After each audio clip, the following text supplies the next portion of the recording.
was still there. Oh, say does that star-spangled banner yet wave o'er the land of the free and the home of the brave?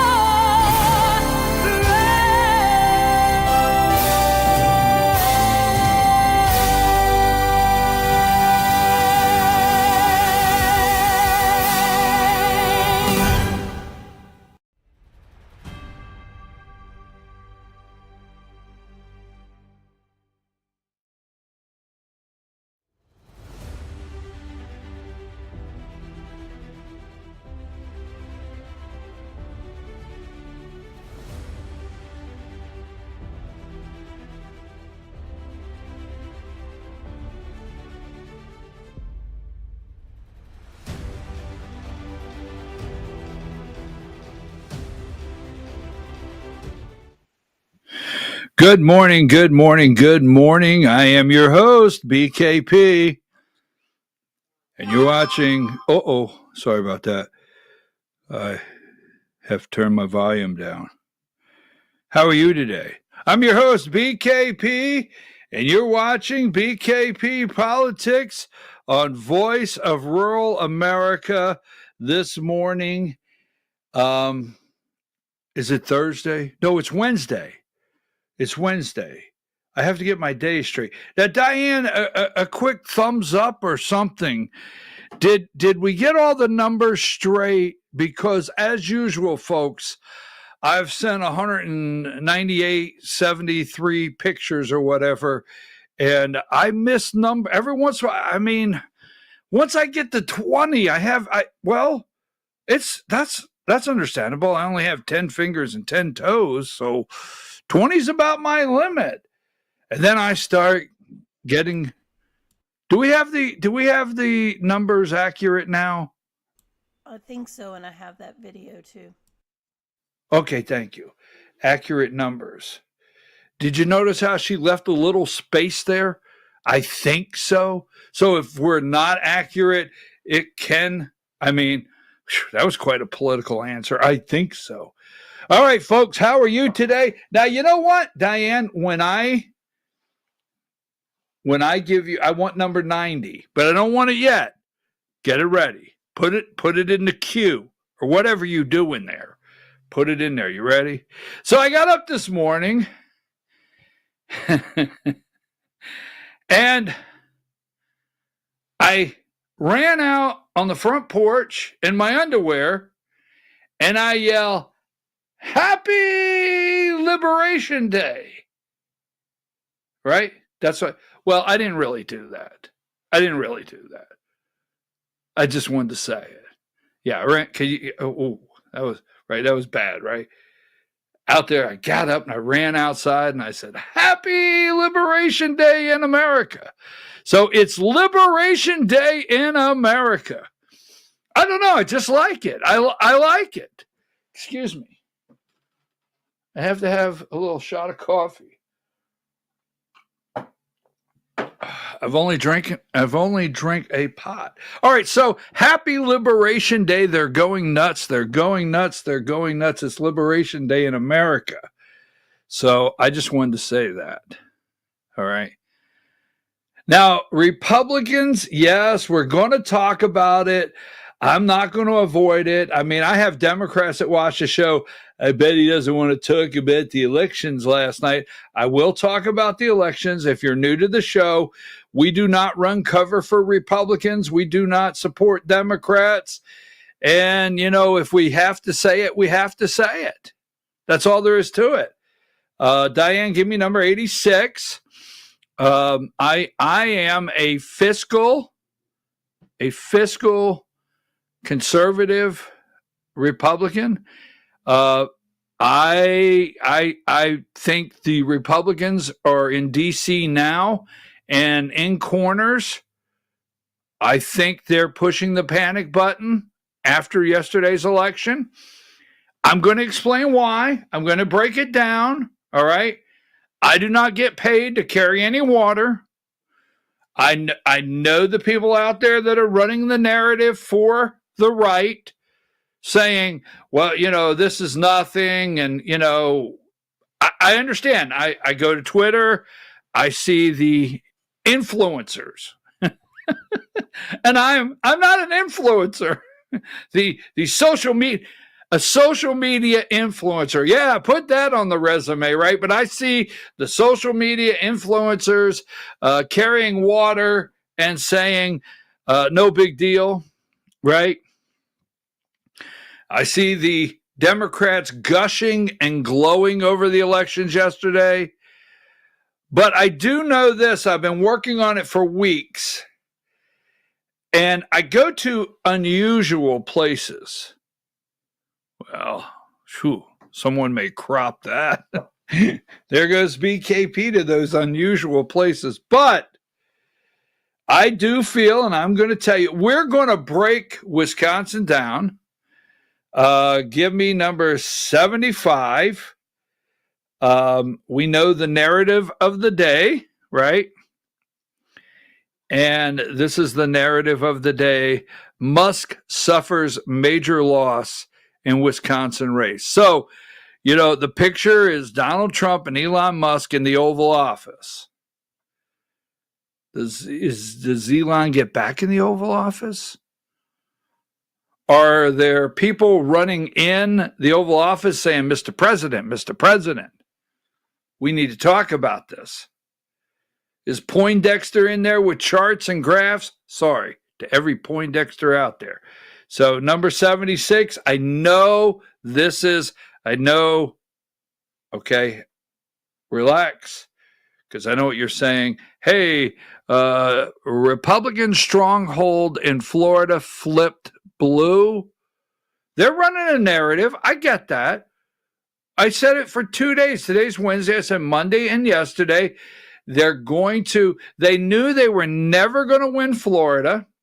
They spent $14 million in Florida 6, Mike Walt's district. They spent an enormous amount of money in Florida 1. They knew they were not winning those seats, but they were going for a narrative. And the Wisconsin, I'm going to explain the Wisconsin Supreme Court, and I don't think you can take the answer. I'm just saying. I'm going to explain it in a minute. But anyhow, here is the one, and give me number 77. This is the one, or is that 77? There it is. The MAGA backlash arrives. All right? The MAGA backlash arrives. Okay, so in the Georgia hour at 10 o'clock, folks, you have the pretend MAGA. Pretend MAGA. They go to all of the parties. They take all of the pictures. They wear the red hat. They cheer. But behind closed doors, they're trying to claw back MAGA now. Republicans across the country want conventional candidates once again. They want their party, they want to break that stronghold. They do. Behind closed doors. And last night, they all have computers in there, and they have charts and graphs, and they know how many black people stayed home and how many black people voted and how many white people stayed home and white males with no teeth and no college education and white women that whatever, with one kid or two kids. I'm serious. They're in there looking at the data in the spreadsheets now, a nervous wreck. They are trying to claw back MAGA now. So the MAGA backlash arrives. It's a narrative. I know that. We will We will look at that in just a minute. Number 67, I think, is the Wall Street Journal. Is that not a Rupert Murdoch? Is the Wall Street Journal owned by Rupert Murdoch? Just check for me and send me a message. The MAGA backlash arrives. That's a warning to the GOP that the Trump-Musk governing style is stirring a backlash that can cost them control of Congress next year, all the more so given the results in 2 special House races in Florida Tuesday to replace a pair of Republicans. Now, Republicans, they're taking this serious. They're taking it so serious, they got in a fight yesterday on whether to allow new mothers or parents in the first 6 weeks to vote from home. Yes, they got into a knockdown, drag out over voting from the House, number 82, right? Now, this representative has a newborn, and her name's Anna Paulina Luna, right? Now, she left the Freedom Caucus. They came to blows last week. She left the Freedom Caucus. Another meltdown on the U.S. House floor caused by infighting among Republicans have grinded work in the chamber to a halt, at least temporarily. Nancy Pelosi would never put up with this garbage. Nancy Pelosi would never let this happen. I'm not praising Nancy Pelosi. I'm not cheering for Nancy Pelosi. But I tell you what, she had an iron fist, right? Now, Mike Johnson and his soft tone, Mike Johnson should have, I don't know what he should have done. Maybe he should have called Trump, and Trump should have called all these people and said, get your ass back to work. The American people find this out. We're in trouble. But nope, another meltdown on the U.S. House floor. The latest tiff is over an effort led by Florida Representative Anna Paulina Luna to allow members of Congress to vote by proxy for the first 6 weeks after their child is born. House Speaker Mike Johnson is dead set against the proposal and refused to let it come to the floor through regular order, but Luna got the 218 signatures necessary to force a vote. No, we have nobody getting arrested. We have the House issuing no subpoenas. We are not moving forward with 12 appropriations bills. No. We are not working on the president's agenda. We are fighting over voting from home for the first 6 weeks.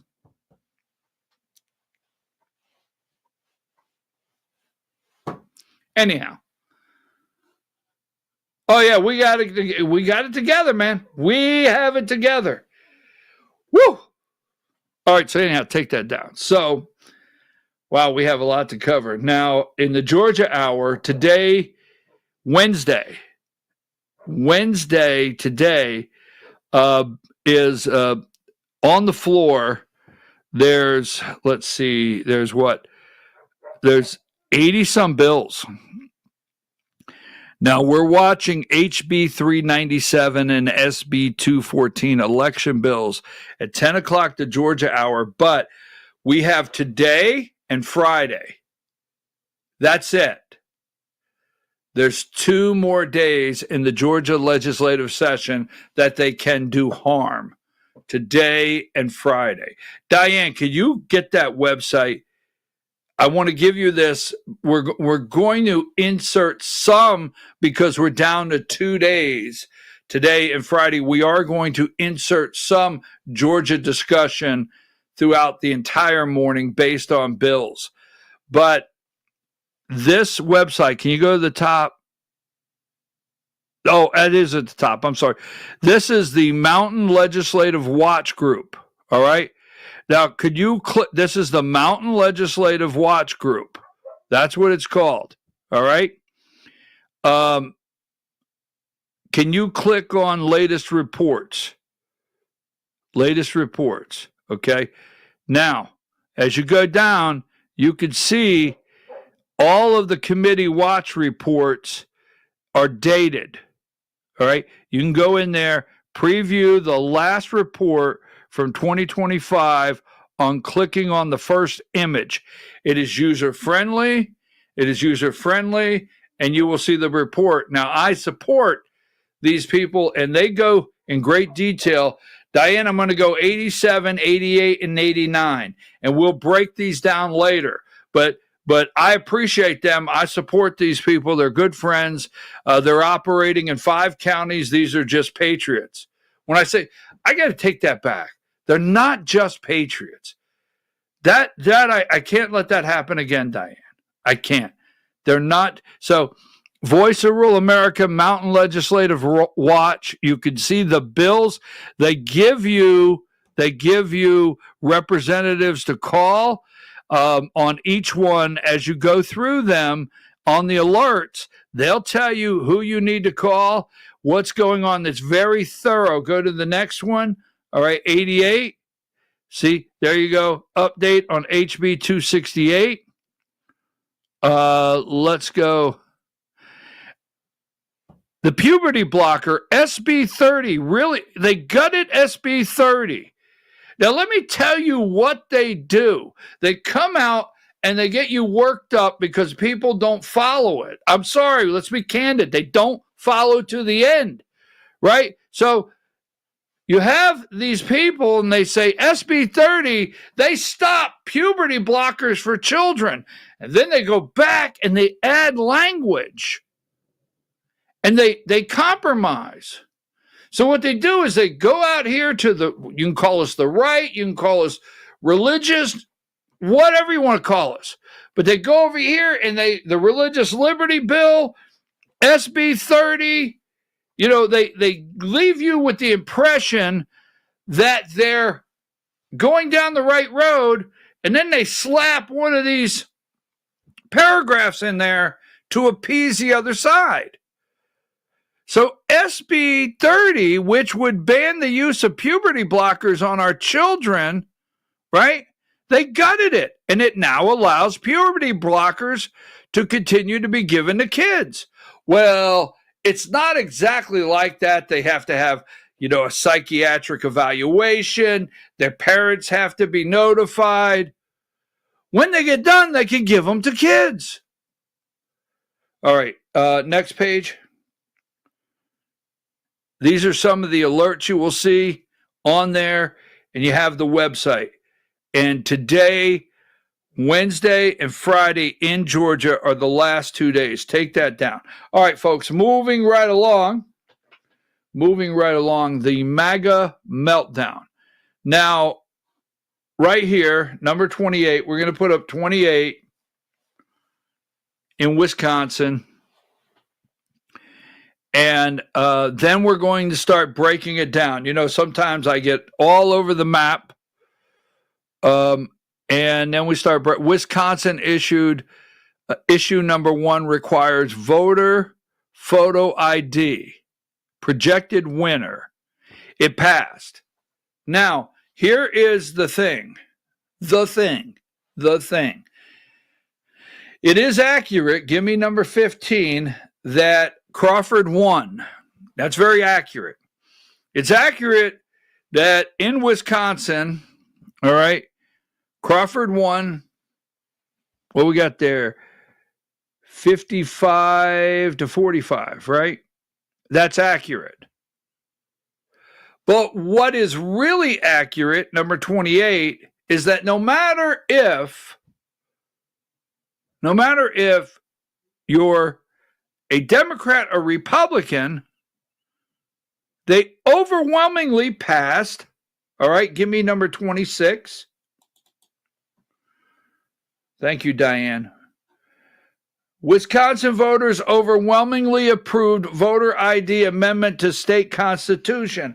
Wisconsin voters want the state's ID law enshrined in their Constitution. Now, this is a constitutional amendment. This is a good one because not gambling. I can't stand that one. Not long after the polls closed, Decision Desk HQ projected the referendum question win big, with 80% of the vote tallied, 62% to 37%. That was with 86% in. Overwhelmingly, the takeaway is whether Crawford won or not, even Democrats and Republicans want voter ID, have no problem with voter ID. And I also will say they have no problem with making sure you're a citizen to vote of the United States. But none of the networks are really running this out front. It's the loss they're running, not the fact. Win or lose, it's how you play the game, right? Win or lose, it's how you play the game. And playing the game, one thing is to make sure you have voter ID and you're actually registered to vote. Now, I'm looking at some data that I want to see. Wisconsin allows same-day registration. So yesterday, if you went to vote and you were not registered, okay, you were not registered and you went to vote, you can register at this table and vote over here. So I'm interested to see how many new registered voters showed up or to register and vote yesterday. Quite interesting. So we'll get in great detail on what took place in Wisconsin. But there's a little something before we get into this, and how many times do I have to say before we get into this? I thought this was interesting, okay? And I'll get to this in just a minute, and we'll probably put it back in the segment. But Joe Scarborough said, I thought this really caught my ear. Video 8. Listen to Joe Scarborough this morning, whether you like it or not. Video 8. What happens? Yeah. Democrats weren't dead and buried. We've seen it time and time again. I won't go through the fact that Barack Obama won in the most massive landslide in ages in 2008. And in 2009, they lost Ted Kennedy's seat. And in 2010, the Tea Partiers took over. There are 20 examples of that this century. And we just saw it happening a lot faster, I think, because of the Chainsaw Man. Well, that's it. You know, that made me think, 32. Barack Obama in a massive landslide. Now, I'm not going to waste time on this because people will say, oh my God, there he goes. But I was thinking about this because I remember 2008 like it was yesterday, right? I do. Goldman Sachs, what's it, Henry Paulson, George W. Bush came out and told the American people if we didn't give King Henry Paulson $800 billion by the next morning, the 12 minutes and 43 seconds, the world was going to end, the sky was going to fall. We had a massive collapse. Remember the package. John McCain suspended his campaign, flew back into D.C. to vote, right? And then there was the question of whether, check my memory, I'm just rolling it. There was a question on whether he would be in Detroit that night for the debate. Was the debate in Detroit? I'm interested. But would he be at the debate? Would he have to cancel the debate? It's an emergency. The sky is falling. The American, well, everything was collapsing right around us. And John McCain lost to Barack Obama. Now, the temperature, the mood, everything was set perfect for Barack Obama in 2008. It was all set, perfect. I, for one, understood his win. I do. Right, wrong, corrupt, whatever. I understood his win in 2008. But Joe, when he said that, I just thought to myself, you know, let's see, that enormous win was 69,498. And then his next win, these are W's, in 2012 was only 65,000. And then Donald Trump came along and beat Hillary Clinton with 62.9. And then Joe jumped up to 81,283 votes. 81,000. He jumped up from 69. Let's see, he got 69. 79 is 10 million. 79 is 10 million. He got like 12 million more. Am I correct? 69, 79, 80, 81. Joe in 2020 got 12 million more votes. And then Donald Trump just won the popular vote, and he just won the Electoral College with 77. So he missed Joe's high water mark, 77, 78, 79, 80, by 4 million. So what you're going to tell me is the history books are actually going to write and put a picture of Joe Biden, a guy with dementia, a guy that had cognitive issues, a guy that has no idea what was going on, one of the most corrupt families and presidents in my lifetime or in the history of this country. The history book's going to read that he is the highest vote getter in the history of America. I don't know. When Joe Scarborough, I was like, Joe, you said 2008, Barack Obama, and you highlighted the enormous white. Why not just throw Joe in there? Because Joe, why didn't you say that? Because wait a minute, one more time with the video, because now I'm going to explain this to you. I know you don't like it when I say that. One more time with the video. Give me the video. What happens? Yeah. Democrats weren't dead and buried. We've seen it time and time again.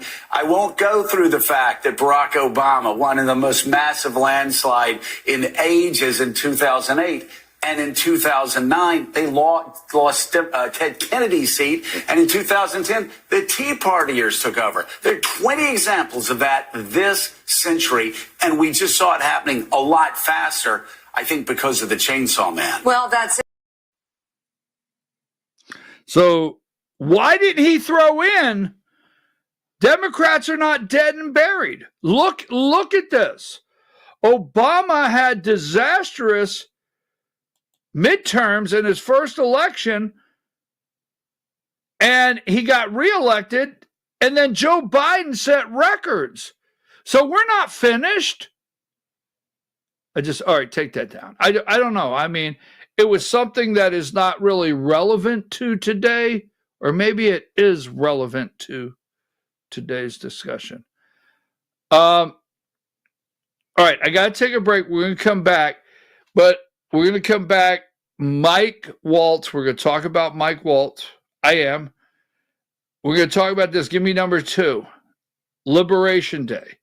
Now, I didn't say that for a joke. At 4 o'clock today, there'll be a Rose Garden, Rose Garden. Now, this guy is literally, I'm going to show you the article. He was literally on the phone begging Trump, groveling, right? Is that what it is? Scrambles concession package as Prime Minister pleads Donald Trump to spare UK from trade war. They're pleading with him. Now, the media is making it look like that, what did it say? We're bracing for impact. Yeah, they sent that out. The deep state sent that out. They sent that out to all the media. They sent it out to the Democrat politicians that they're bracing for impact. When the truth is, if Donald Trump will hold strong, they buckle. They're begging him. They know what's about to happen. And they don't want it to happen. So, by the way, this is all for the Democrats. They're all excited about this. Where's it at? They are excited about this. I had it here just a minute ago. Give me number. Where the hell is it? Job cuts. I know I had it here just a minute ago. Stay tight. Nothing happened. Give me number 61.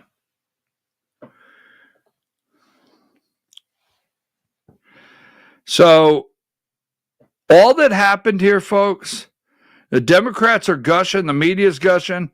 Cory Booker wore Depends, wet himself, and stayed on the floor for 25 hours. The only thing that happened is now Cory Booker is in the Guinness Book of World Records. That's it. That's it. Longest floor speech in Senate history. 25 hours. That's it. All he did, he's in the Guinness Book of World Records. So I'm traveling out of South Florida, right? Yes, I'm traveling out of South Florida Saturday morning. And I said, you know, I got a 9-hour drive, 10-hour drive, whatever it was. And I said, you know what? I'm going to listen to, I'm serious. I don't think it's been 10 years since I've listened to conventional, traditional, the old school radio station with a DJ and commercials. And so I said, you know what? I'm not going to put on my regular connection from the computer where I have classic rock and all this and that. I'm going to listen to the radio and I'm going to flip through the switches and hear. I found some things out. One, the commercials on old style radio, what I call it. There's one commercial with an attorney that's suing an insurance company. And the next commercial is an insurance company trying to sell you a policy to protect you from someone suing you, or insurance company selling insurance. I was like, how does this work? I'm the attorney. I'll sue the insurance company for you. We're the insurance company. Bundle your home and auto with us. Okay, so I learned that. Another thing that I picked up, they have a whole new definition on what classic rock is. So I'm listening to this station. It says, today's top classic rock station. Rock so-and-so, classic rock.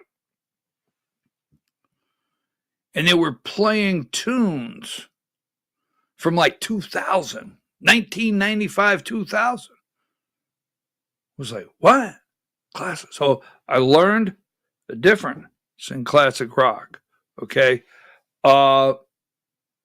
Then there was today classic country. That was another one. We are Macon's top classic country, man. Classic country, right? Okay, let me check this out. 90s, that's 2010. So difference on classic country. Got that. I got all these. I'm thinking to myself, oh my God. Then the last one, and I'll get out of here. Gainesville's top #1 oldies channel. We are the top and they were playing the 1990s and 2000. I was like, what? Just the oldies channel? Anyhow. So I learned a couple lessons. I don't know why I told you that story, but I thought I would tell you that story. There you go. So at 10 o'clock, the Georgia Hour, we're going to go over legislation that's on the floor. We have HB 397, SB 214, several other bills. In the Georgia Hour, we also going to talk about Judge Totenberg. No coincidence that, as we're calling it Independence Day, Brad Raffensperger, the Secretary of State in Georgia, is calling it Vindication Day for his office, Gabriel Sterling, and the team. Interesting. So Judge Totenberg puts this out right before the election bills of HB 397 and SB 214 are supposed to go on the floor. Interesting. Take a break.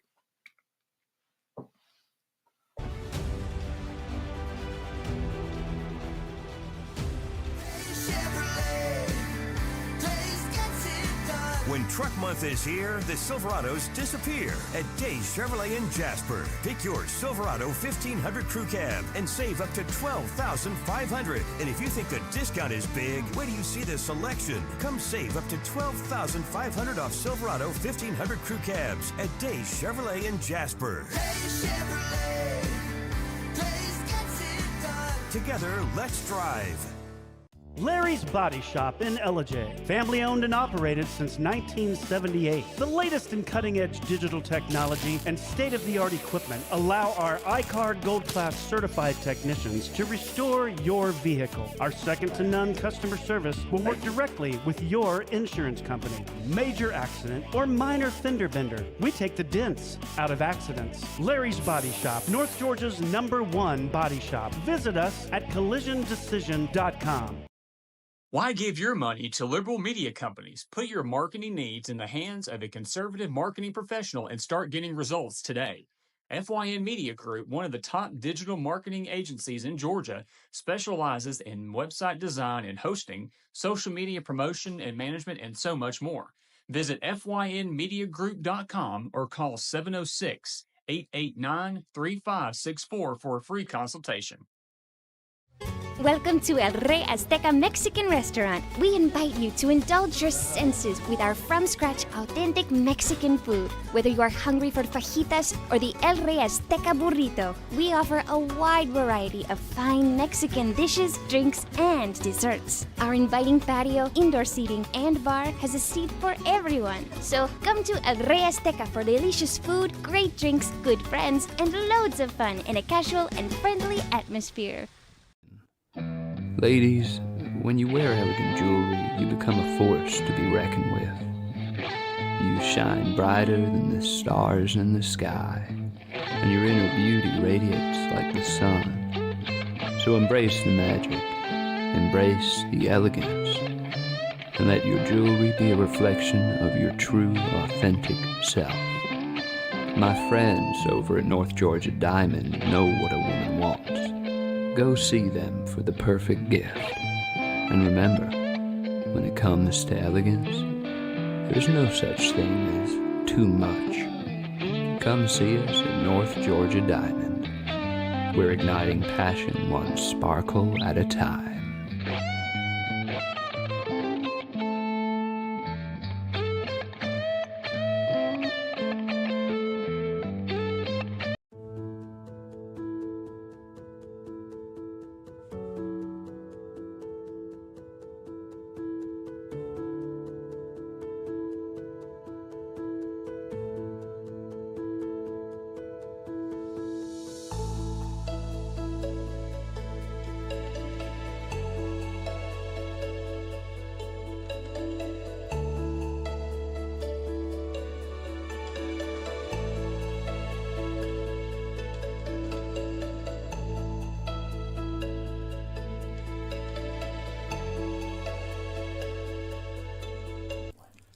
In 1981, Reed Nicholson began selling tires out of an old barn in Mineral Bluff. Little did he know that he had just laid the groundwork for the most trusted names in automotive services in the Blue Ridge area. In 1997, Nicholson Tire Center became what it is today, holding the same values of faith, family, and great customer service. 2 locations to serve you, and the Blue Ridge location is currently expanding to offer fast service and the largest U-Haul provider in Georgia. Nicholson Tire Center, Blue Ridge, and Mineral Bluff.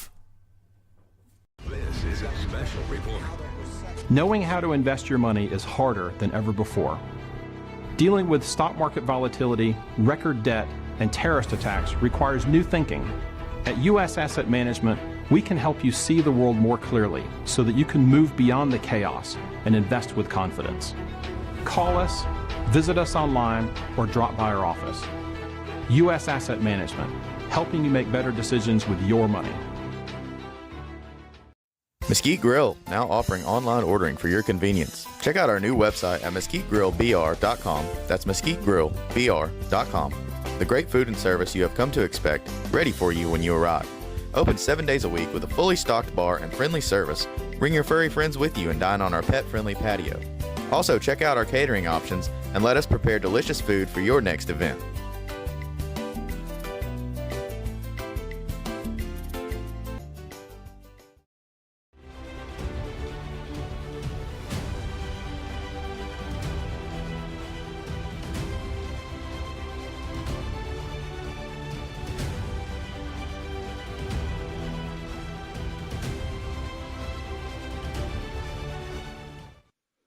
All right, folks, we're back. I'm your host, BKP, and you're watching BKP Politics on voiceofruralamerica.com.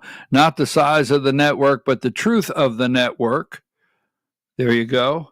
Hi, Diane. How are you? I hope all is well. The temperature was nice yesterday. I think it was. I don't remember. I really don't. Was it sunny or cloudy or what was it yesterday? Well, thank God it's Liberation Day. All right, folks. Yes. All right. So we're going to talk about this in just a minute. I got to show you something. And thank you. Thank you very much out there for give me number 67. The Wall Street Journal.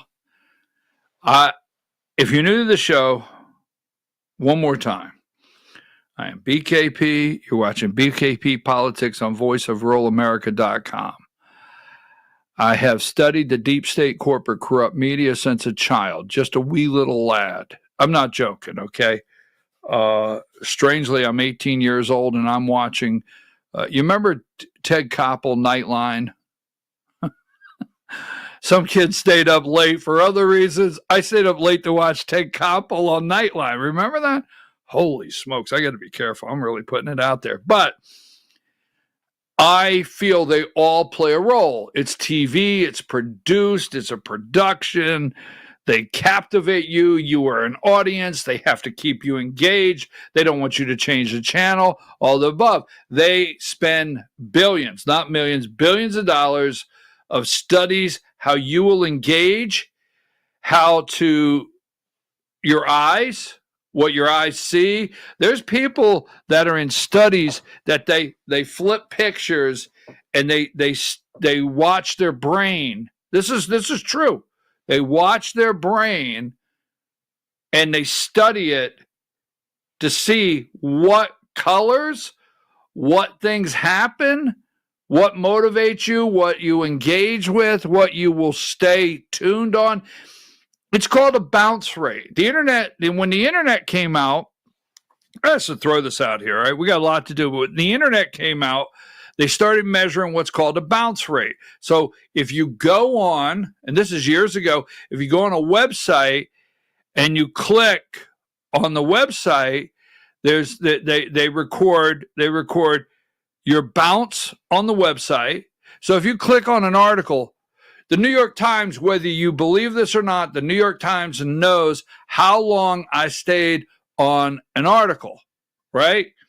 So if you click on an article and you read 2 paragraphs and you go off, the New York Times knows, and it goes into the research of you're only hitting the first 2 paragraphs and leaving.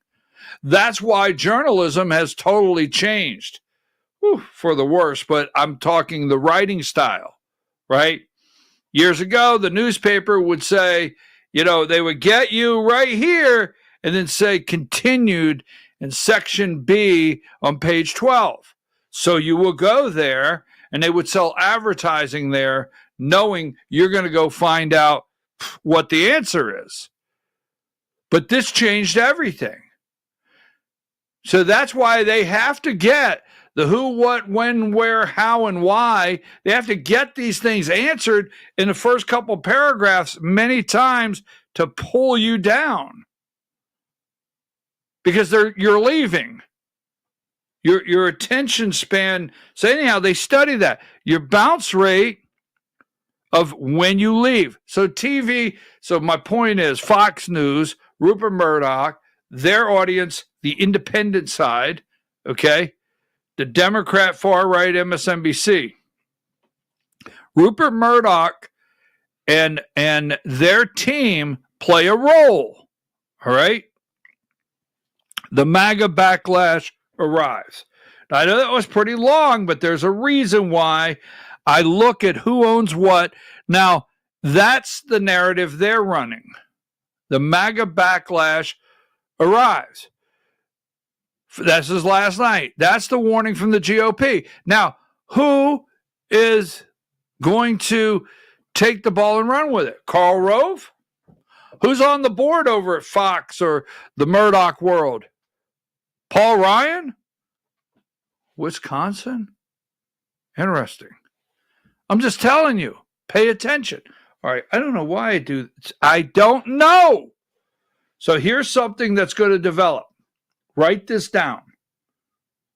You don't have to write it down. We'll have the tape. But if you think the signal gate's over, I just want to put this in the tank. If you think signal gate's over, now today it's MAGA is collapsing. They're all in the back room worried. Elon Musk. I mean, the congressmen and women all over the United States are teamed up. Let's start polling. Polling if Musk endorses me in my district. What happens? Am I going to lose? They are. These, I can't say it, but they are. They're polling everywhere this morning. Well, come on. Are you serious? Yes. Yes, I'm telling you. Give me number. I'm going to analyze this. You're going to stay. Stay right here. Don't go anywhere. They're in panic. All right, so I'm going to give it to you. You ready? You ready? I told you this 2 weeks ago. I don't know why you don't listen, but I told you 2 weeks ago. Listen to this. Now, I don't like Claire McCaskill. I don't like MSNBC. I don't like Morning Joe. I don't like any of these whack jobs, but I listen to it because I have a trained ear. You may laugh. You may laugh, but I do. God gave me a trained ear. It's like a damn dog whistle. I can hear it. It's politics. So give it here. Give me video 7. See if you pick up what I picked up. This is not about right or left, Democrat or Republican. This is about right and wrong. And Republicans know that, and they have been scared of Elon Musk. So it especially the ones who are from states. I mean, look at somebody like Dave McCormick. He won very narrowly in Pennsylvania. Is he really comfortable now going MAGA in Pennsylvania? I mean, these guys need to understand that there is real energy. There's frustration. All right, so this is the only place that's going to give this to you. All right, well, what did that mean? We're waiting. I'm going to give it to you, right? So while this is all midterms, while the narrative from the influencers, all right, the ex-influencers, the water bucket boys and girls out there that are carrying the water for, Republicans and to the right, they're not going to tell you this. But the reason Dave McCormick comes up, well, Dave McCormick just got elected. He's got 6 years. Dave McCormick's not MAGA. He's not. Yeah, but he's not up in 2026. Dave McCormick is not MAGA. Now, I'm going to share something with you. You may not like this. Boy, I'm saying that a lot. Dave McCormick, the reason she said that is he's actually running the Republican Party in the state of Pennsylvania now. No, he's not the chair. He's running it. Dave McCormick decided with the Pennsylvania Republican Party he would be the nominee. Right? He decided that. He bought it. They endorsed him. They cut out a primary in Pennsylvania. The Republican Party cut out a primary for the open go up against Casey, and Dave McCormick was unanimously, little difference of opinion there, but unanimously endorsed by the Pennsylvania Republican Party to be the Republican nominee to run against Casey Jr. And then the next day, all these little bags of money started falling into the Republican Party, Pennsylvania Republican Party bank account. County parties were getting these nice little bumps. Then They just had, go look up the details. Ready? It all comes together. Go look up the details. They just named a new GOP chair. All right? The other GOP chair didn't run again in Pennsylvania. A new one. A Pennsylvania state senator. I don't know. I remember the name. But guess who put that person in place? Dave McCormick. Dave McCormick. What's this got to do? I'm getting there, damn it. Dave McCormick put him in place. The GOP chair in Pennsylvania. Let's see. And Donald Trump didn't push back. This is not anti-Donald Trump. And Kemp is secretly doing everything he can to put Josh McCoon in. All right, so back to Dave McCormick, Pennsylvania. He now runs the Pennsylvania Republican Party. Dave McCormick's not MAGA. They are clawing back MAGA now as you speak. Now, another dot. Connect the dots, right? The Lancaster County State Senate race that Donald Trump won by 15 points went Democrat. Okay, are you going to actually put this together? Here you go. I think it's District 7. I'm going to tell you what they have their sights on and why they feel good about last night. Because District 7 in Pennsylvania had a Democrat, right? They had Charlie Dent. No, he was a Republican. Whew, wow, what a Republican. And he was replaced. Now, the 7th district in Pennsylvania is Northampton County, Lehigh County, and Carbon County, I think, off the top of my head. I think it's the 7th district, right? So the Democrat with Trump on the ballot. Now, remember, we're going to get into Trump on the ballot. With Trump on the ballot in Pennsylvania, Dave McCormick got his ass pulled over the line, but he's not MAGA. With Trump on the ballot, they flipped District 7 and got rid of the Democrat by a very small margin, put a Republican in there. So this district is prime for getting a Democrat back in play. And they're doing that all over the United States. They're pinpointing those districts that came in a cat hair to pull them back. You see, Trump's not going to be on the ballot. Now, here's what happened in Wisconsin last night, and I'm going to give you the full skinny on it. Trump wasn't on the ballot. But wait a minute.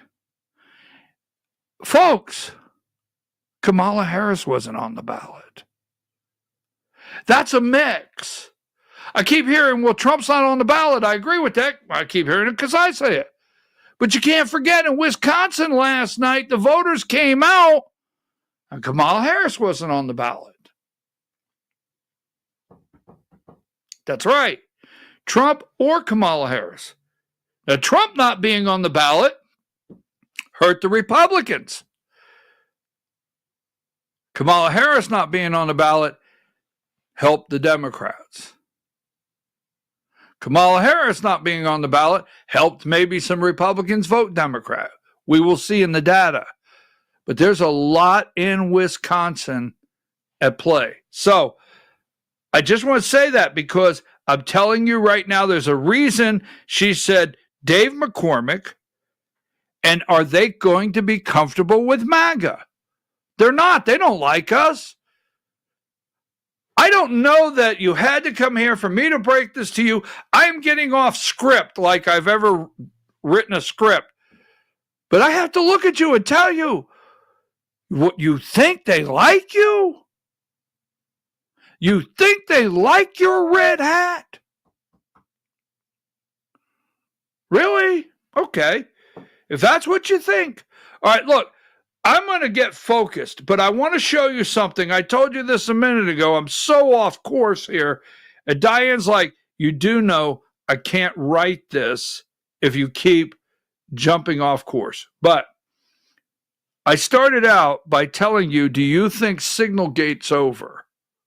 Do you think, well, I know Wisconsin and Florida and tariffs and other things have taken Signalgate off the front. And I know yesterday the White House said it's over, case closed. Well, you know, I was cruising the internet and I was over there in Istanbul. I don't know. I end up in Istanbul, right? So give me number 24. So I'm in Istanbul. That's what it says, right? And it says Trump's national security officials used Gmail for government communications. What? NSC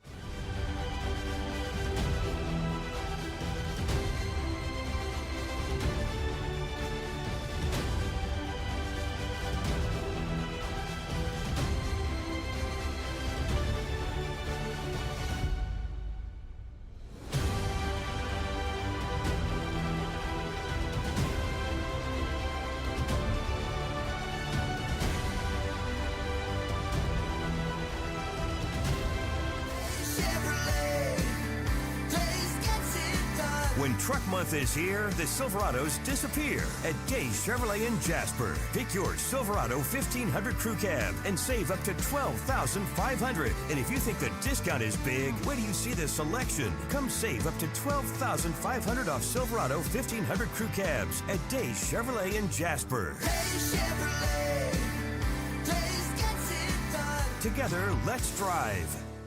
Larry's Body Shop in Ellijay. Family owned and operated since 1978. The latest in cutting-edge digital technology and state-of-the-art equipment allow our iCard Gold Class certified technicians to restore your vehicle. Our second-to-none customer service will work directly with your insurance company. Major accident or minor fender bender, we take the dents out of accidents. Larry's Body Shop, North Georgia's #1 body shop. Visit us at collisiondecision.com. Why give your money to liberal media companies? Put your marketing needs in the hands of a conservative marketing professional and start getting results today. FYN Media Group, one of the top digital marketing agencies in Georgia, specializes in website design and hosting, social media promotion and management, and so much more. Visit FYNmediagroup.com or call 706-889-3564 for a free consultation. Welcome to El Rey Azteca Mexican Restaurant. We invite you to indulge your senses with our from-scratch authentic Mexican food. Whether you are hungry for fajitas or the El Rey Azteca burrito, we offer a wide variety of fine Mexican dishes, drinks, and desserts. Our inviting patio, indoor seating, and bar has a seat for everyone. So come to El Rey Azteca for delicious food, great drinks, good friends, and loads of fun in a casual and friendly atmosphere. Ladies, when you wear elegant jewelry, you become a force to be reckoned with. You shine brighter than the stars in the sky, and your inner beauty radiates like the sun. So embrace the magic, embrace the elegance, and let your jewelry be a reflection of your true, authentic self. My friends over at North Georgia Diamond know what a woman wants. Go see them for the perfect gift. And remember, when it comes to elegance, there's no such thing as too much. Come see us at North Georgia Diamond. We're igniting passion one sparkle at a time.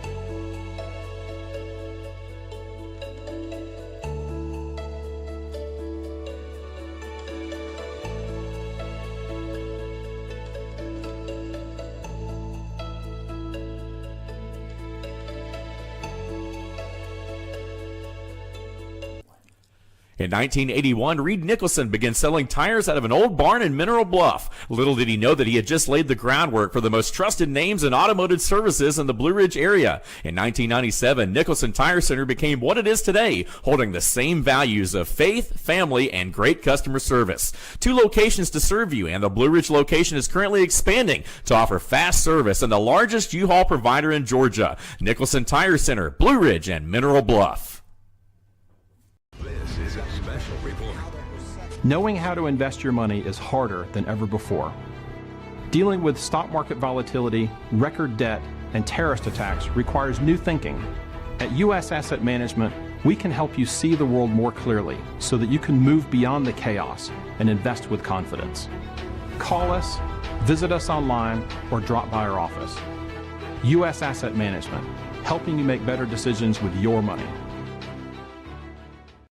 Mesquite Grill, now offering online ordering for your convenience. Check out our new website at mesquitegrillbr.com. That's mesquitegrillbr.com. The great food and service you have come to expect, ready for you when you arrive. Open 7 days a week with a fully stocked bar and friendly service. Bring your furry friends with you and dine on our pet-friendly patio. Also, check out our catering options and let us prepare delicious food for your next event.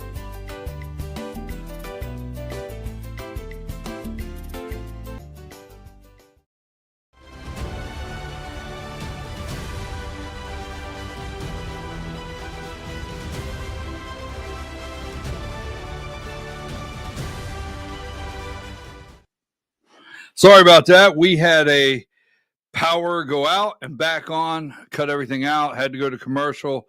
We apologize. Thanks for the recovery there, Diane, and we are back. Hey, I'm your host, BKP, and you're watching BKP Politics on voiceofruralamerica.com, and we'll be over at the George Hour at 10 o'clock. Look here, Diane. Can you see that? See it? Where's that? Well, take that down. Take that down.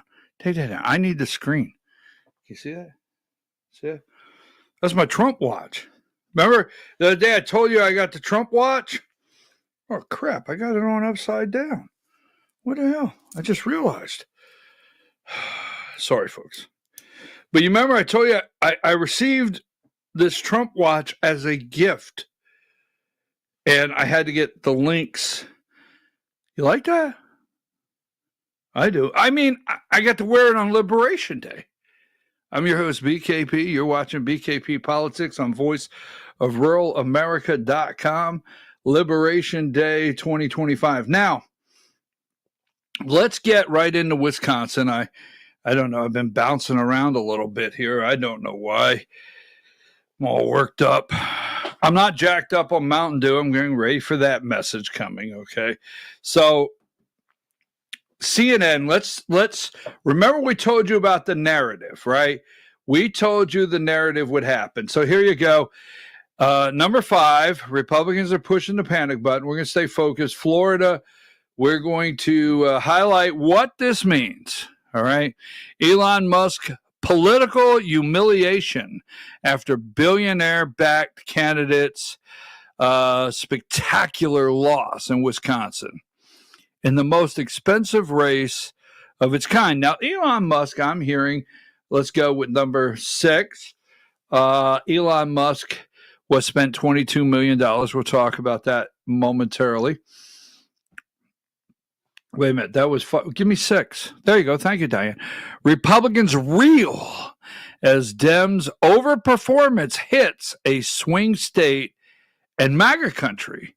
Now, a county flipped blue in the panhandle of Florida. We'll talk about that in just a moment, okay? Now, number 7, keep in mind as we go through this, Trump's not on the ballot, all right? And Kamala Harris is not on the ballot. That's something that a lot of times people do not factor in to voters coming out to vote. Now, they will tell you, here's what I think. I'm going to give it to you. Like in Wisconsin, like 200 more Democrats came out to vote. You can check the math.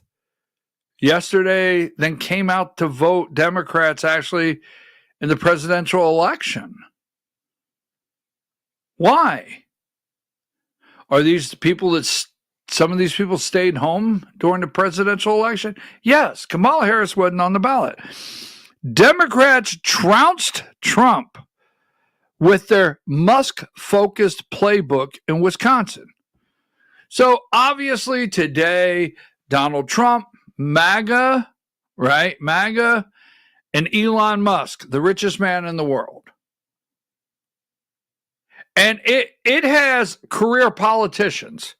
These are career politicians everywhere, running the numbers, looking at data. I mean, they commission polls. So you take probably the congressman, as we talked, in the 7th District of Pennsylvania. I will guarantee his team or the Republican Congressional Campaign Committee or whoever, they're running polls right now in these areas. How do you feel about Elon Musk? How do you feel about our candidate? If Elon Musk supports our candidate, how do you feel? These polls are going on right now. Are you considered MAGA? Do you think MAGA is a problem for the Republican Party? That polling is happening as we're sitting here, and you're unaware of it. Okay? Now, so the playbook in Wisconsin, all right? So Republicans still have to deal with, if they go the wrong direction, right? If they go the wrong direction, Elon Musk will put money towards their primary challenger. Well, he just put $20 million and lost. Wait a minute. Primary challenger is much different. The Wall Street Journal, number 12, liberal wins Wisconsin Supreme Court race in rebuke of Trump and Musk. There you go. All right.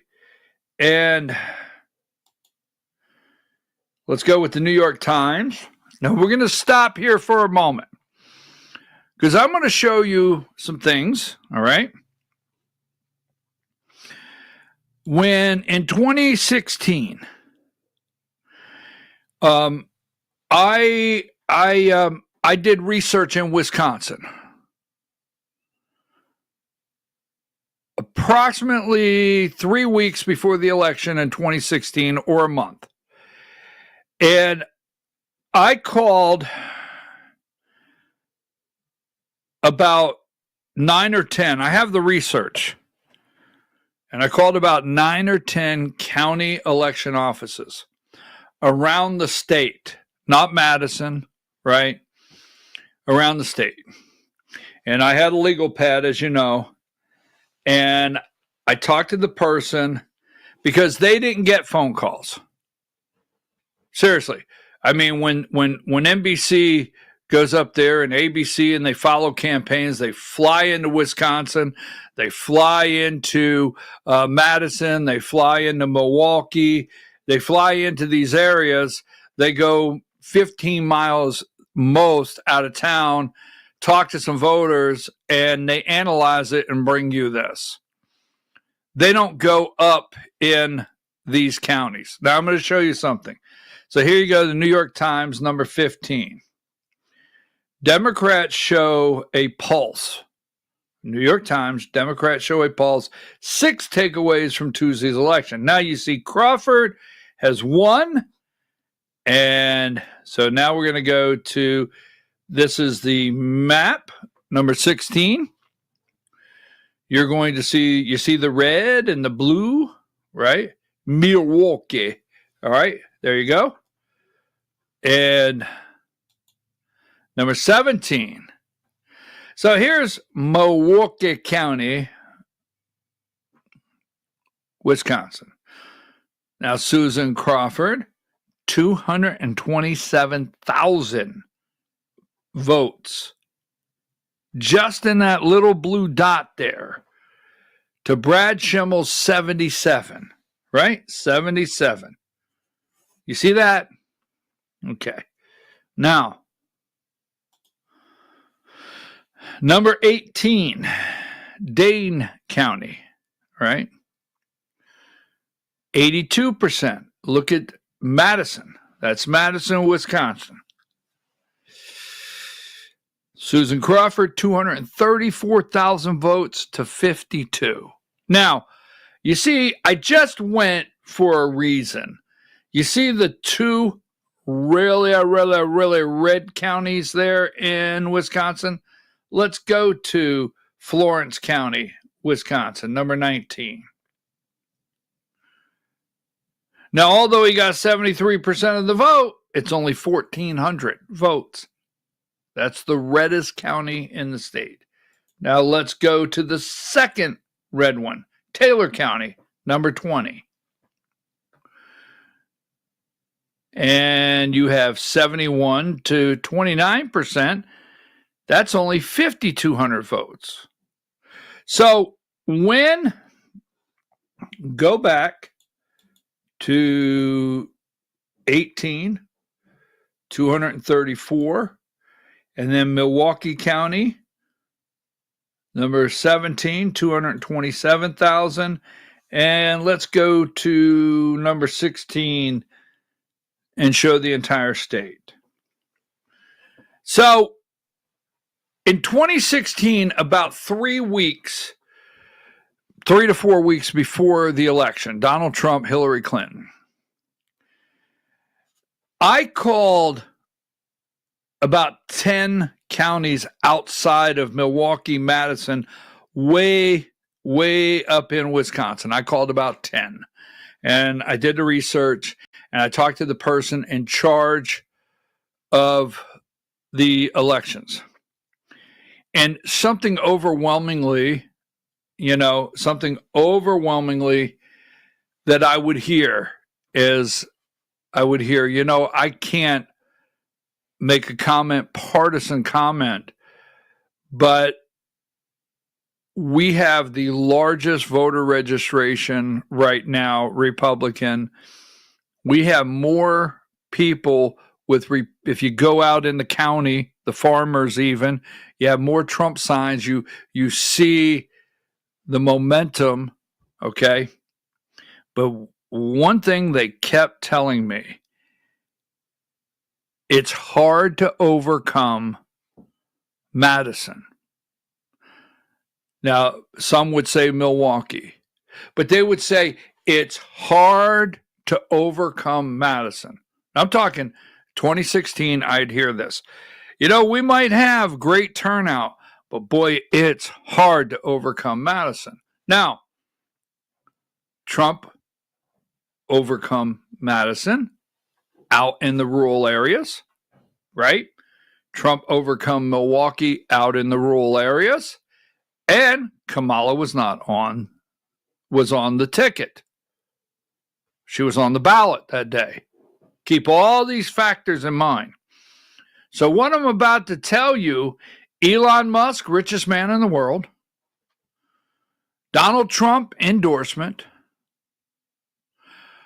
we are on just the tip.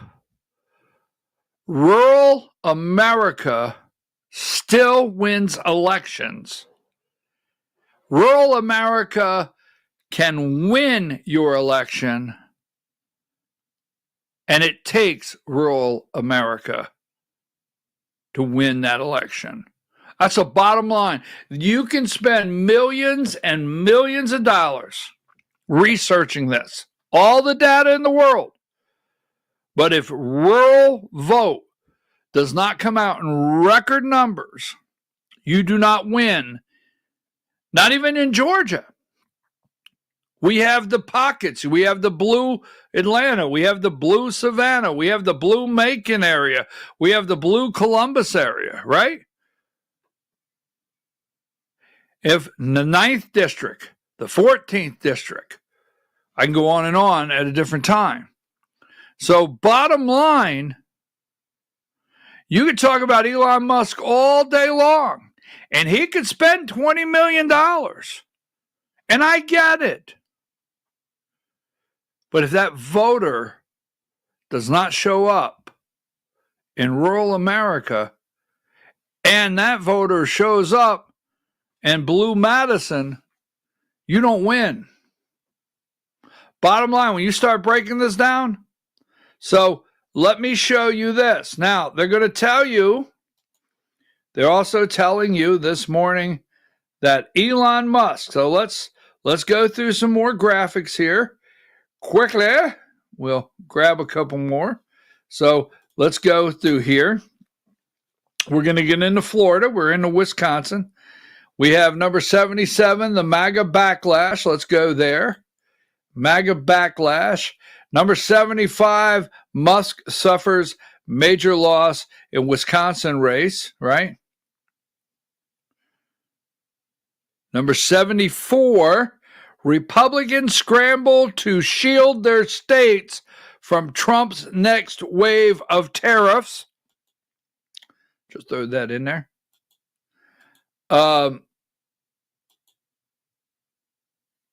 Number 70.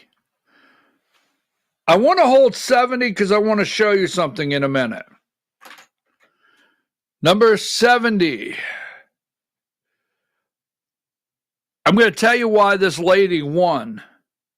You're not going to like it. I told you that at the beginning of the show.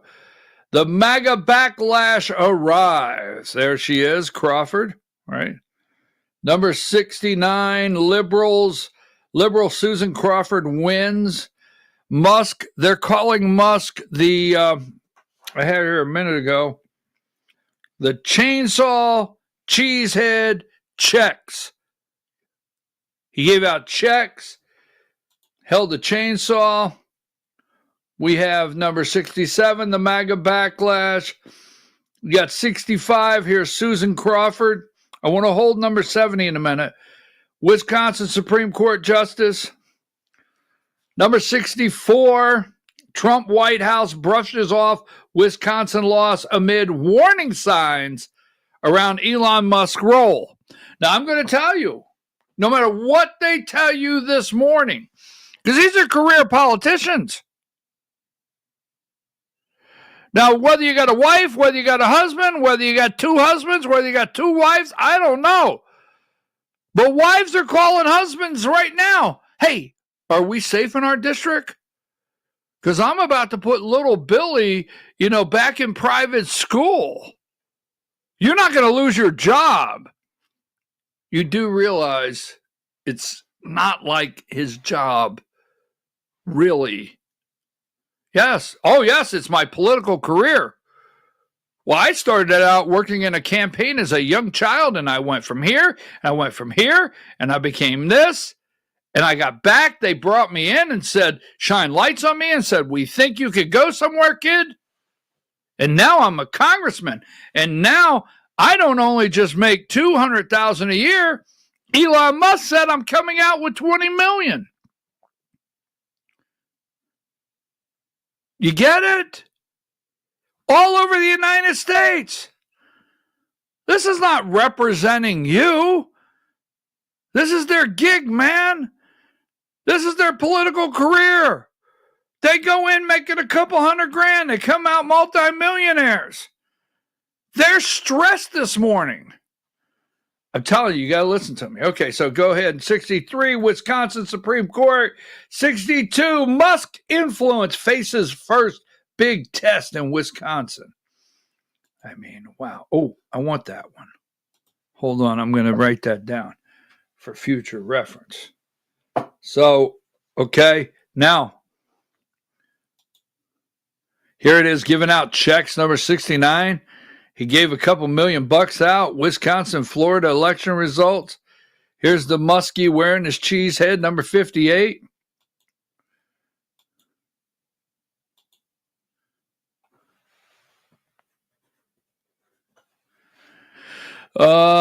All right, we're going to do that one in a minute. That one. Let's see, the tariffs.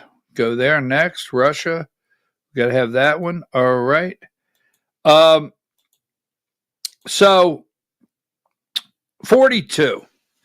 Elon Musk spent $22.6 million. That's what they're telling you. All right. Elon spent this much money in Wisconsin. Number 39, here is the results.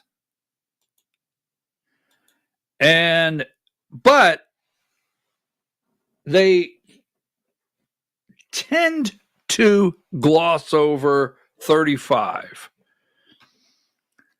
That right now we're hearing 75 million overall spending in this race. Now they tell you Musk spent 22.6 million. Hold on. So hold on. I mean, I don't know about you. I just have to do it. That's just the way I am, folks. There's my calculator. So we got 75 minus 20. Is it 22.6? So 52 million. 52 million was spent in Wisconsin over and above Elon Musk 22 million. Now, some of that are Republican or conservative groups, right? But 54 million over and above the 22. So they want you to believe it was Elon Musk's race to win and Elon Musk's race to lose. That's what they want you to believe. Now, in the 75 million, they leave this out. They leave out one. Don't forget number 28. Wisconsin Democrats and Republicans overwhelmingly said, yes, we want photo ID. And then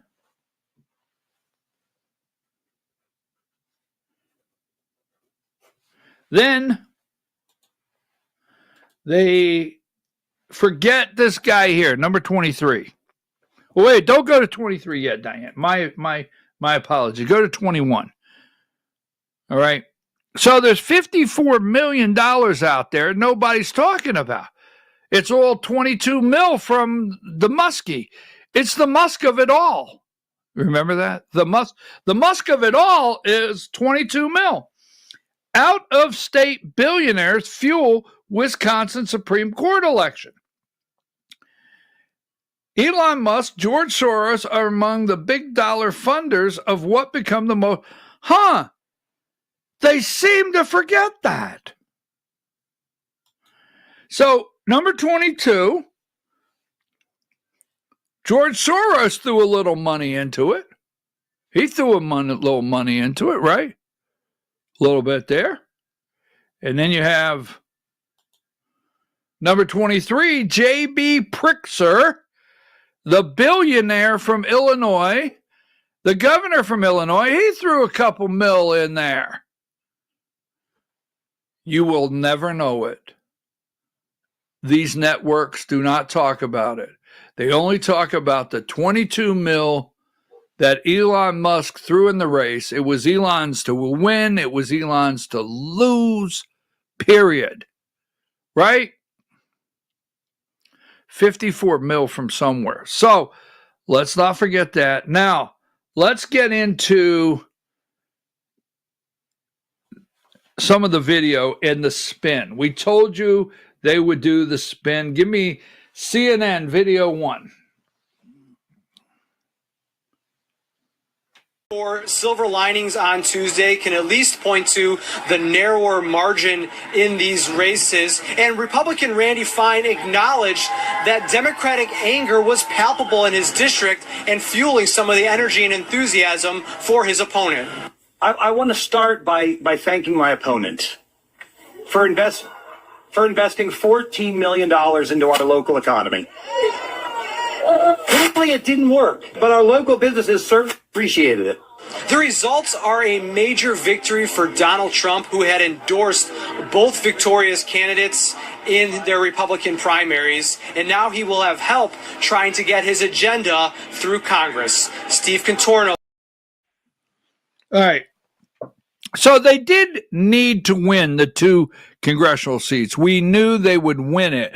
But the narrative, the Democrats wanted to build a narrative of the Trump factor because Florida is now very red. Florida has DeSantis. DeSantis and Trump, things are not great. but Trump is home, Mar-a-Lago in Florida. So what they wanted to do, they wanted to say Mar-a-Lago, DeSantis, Florida, it's shrinking. And we'll get to that. The narrative they're building. Continue on. Blow to Trump, MSNBC, video 4. In a blow to President Trump and billionaire ally Elon Musk, the Democratic candidate for Wisconsin Supreme Court, Susan Crawford, has defeated her conservative challenger, allowing liberals to maintain a narrow majority on the battleground state's highest court. Crawford, a circuit court judge, secured a 10-year term over conservative Brad Schimmel, who was backed by both Trump and Musk. The outcome is a major setback for Musk, who spent $25 million and personally campaigned in the state, cheese hat and all, in an effort to defeat Crawford. She spoke about her win last night. All right, so we have Elon Musk, Crawford won, nothing about Soros, nothing about Pritzker, nothing about the $54 million outside money coming in. So we get that. We knew this was coming, right? Give me video 5. Impartial and common sense justice on the Wisconsin Supreme Court. The Wisconsins stood up and said loudly that justice does not have a price. Our courts are not for sale. That was Wisconsin Supreme Court Justice-elect Susan Crawford telling supporters in her victory speech last night that the courts are not for sale. After Elon Musk spent millions in that race, the question is, are we now seeing cracks in Musk's ability to influence down-ballot elections? And might he be an anchor that drags down Republicans in future ones? The anchor. Musk, the anchor. Is he going to drag them down? Is there a crack? Is there concerns? How long before they run in Donald Trump's office with the data? Now, Democrat energy. Give me video 6, and then we'll break down the Florida, and we'll move out because we have a lot to do before. Will this win? It says a lot about Democratic energy right now, because before this election, Wisconsin Republicans were saying we need to turn out 60% of the voters who voted for Donald Trump. That'd be enough. And Scott Walker was saying if we had 200,000 voters from 2024 who didn't vote in the last election, 2023 for the court, we can win. And they hit those marks. They turned out 62% of the Trump vote. They got enough votes where in 2023 this would have been enough to win the race. The problem is that Democrats turned out 76%, as much as the Harris vote. They added 260 something votes. And when people were looking at these reports of high turnout, I saw Republicans saying, this is great. This means election day voters are coming out for us. Just tons of election day voters came out for the Democrat and beat their own projections. They were hoping for maybe a 5-point win. It's going to be 10 points. And that is, maybe Republicans went to bed. This election didn't determine everything. They went to bed thinking this would be a closer race than it was. All right. Democrats came out yesterday, according to the numbers, over and above what came out for Kamala Harris. Because Kamala Harris was not on the ballot. I've told you that over and over. Yes, there's some energy. Now, on Musk, they've done everything, right? They burn his stores down. They terrorize his business. They're trying to collapse his business. They've done everything to attack him. Go after him 7 days a week because he's trying to save you money and clean up the mess that's been made with the bureaucratic state over the last 50 years. That being said, he's not done anything to hurt this country that I'm aware of. Not a thing. Okay, I'm just saying. But Democrats came out and voted.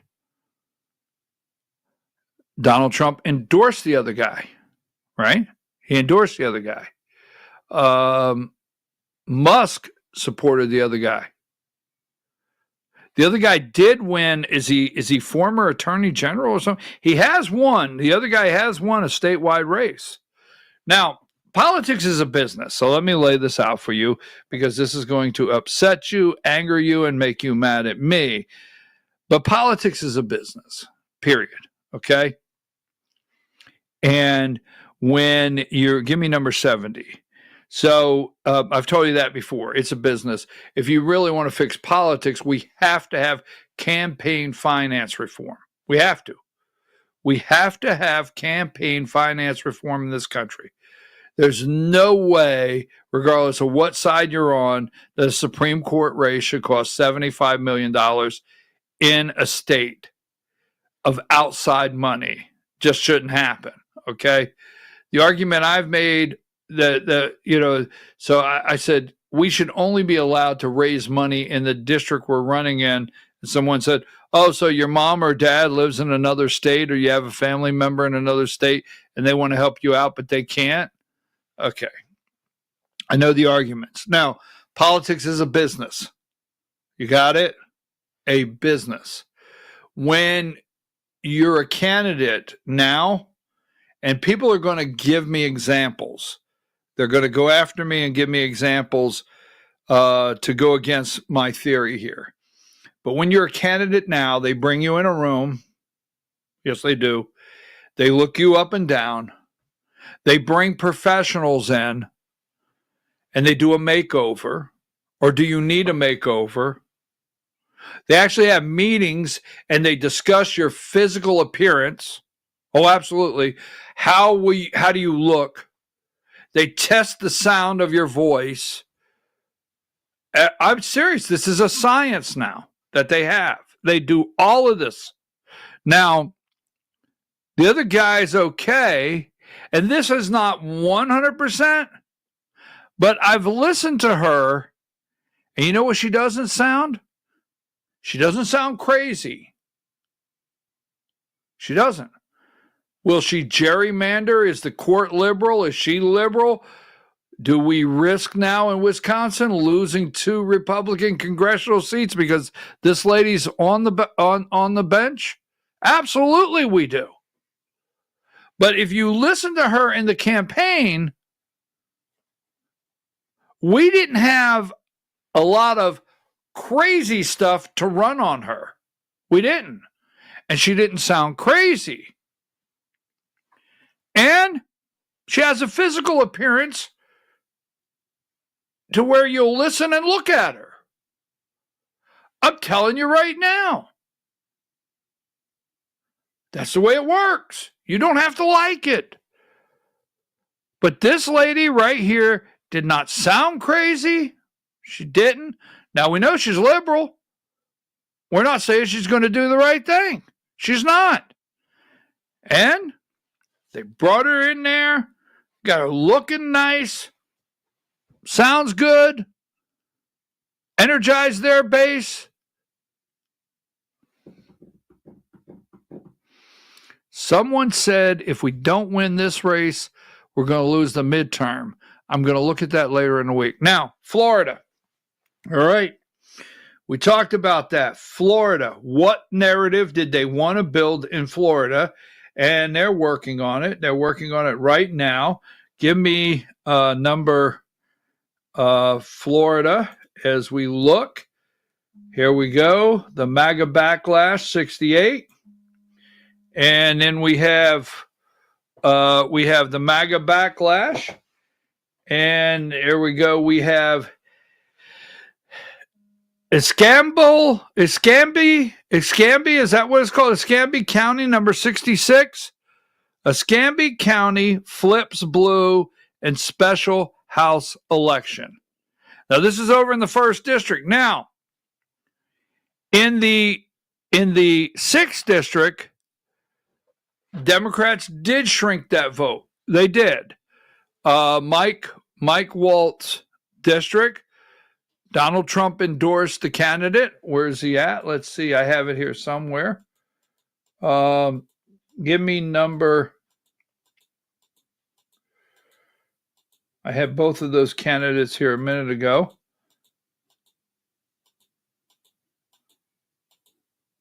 Give me number 41. Florida 6th District, Randy Fine, 56-42. Democrats spent $14 million just trying to shrink the numbers to make it look like in the reddest, one of the reddest districts in the United States, there's a chance. Randy Fine is not a good candidate. He did not raise. That's another thing we can't leave without saying.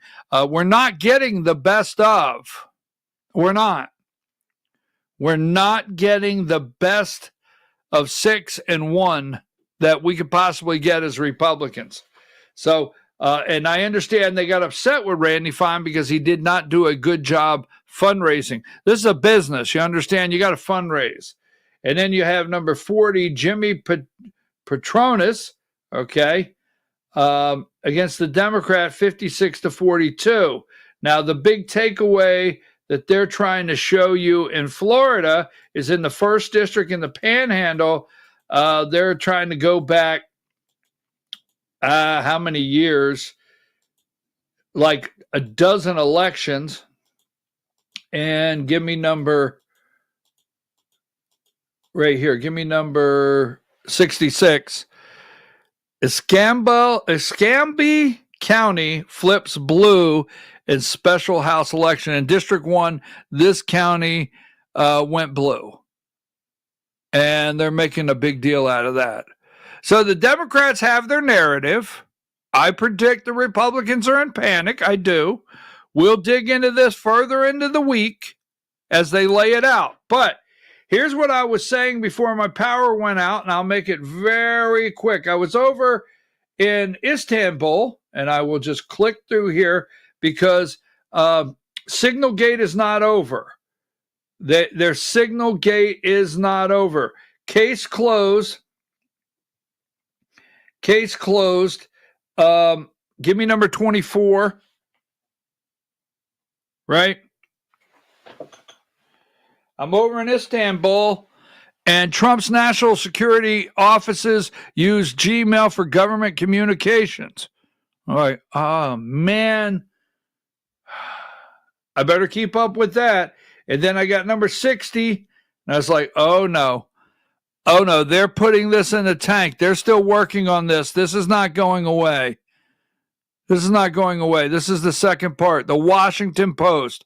Waltz and staff use Gmail for government communications, officials say. And then give me number 55. I was like, wow, interesting. Interesting. How will Trump react to Waltz's second security mishap? How will he react? Number 25, remember what they did. NSA, remember the first move in 2016 was this guy here, number 25. Michael Flynn, National Security Advisor. Remember that? Because they're hitting Waltz hard, very hard. How will Trump react? Interesting. This guy here, MSNBC will be spun off. NBC is trying to clean their name up, number 14. NBC is retaining their talent, if you want to call that. Now, before you yell at me and get angry, I actually like this guy. I do. Kornacki moves from MSNBC to NBC. Give me number 27. They are spinning off. MSNBC will be gone. NBC is going to try to, when I say rebrand itself, they're going to try to give a little different look. Steve Kornacki, pictured on election night 2024, has announced he is stepping down from MSNBC. Kornacki, known for his data analysis, will stick with the parent company, NBC News. All right? Because MSNBC and NBC are about to split. Kirsten Wilker will go this way, NBC will go this way, and MSNBC and Joe and them, I don't know, maybe they're going to go to the crazy house, the nut farm, somewhere. I'll be right back. Take a break.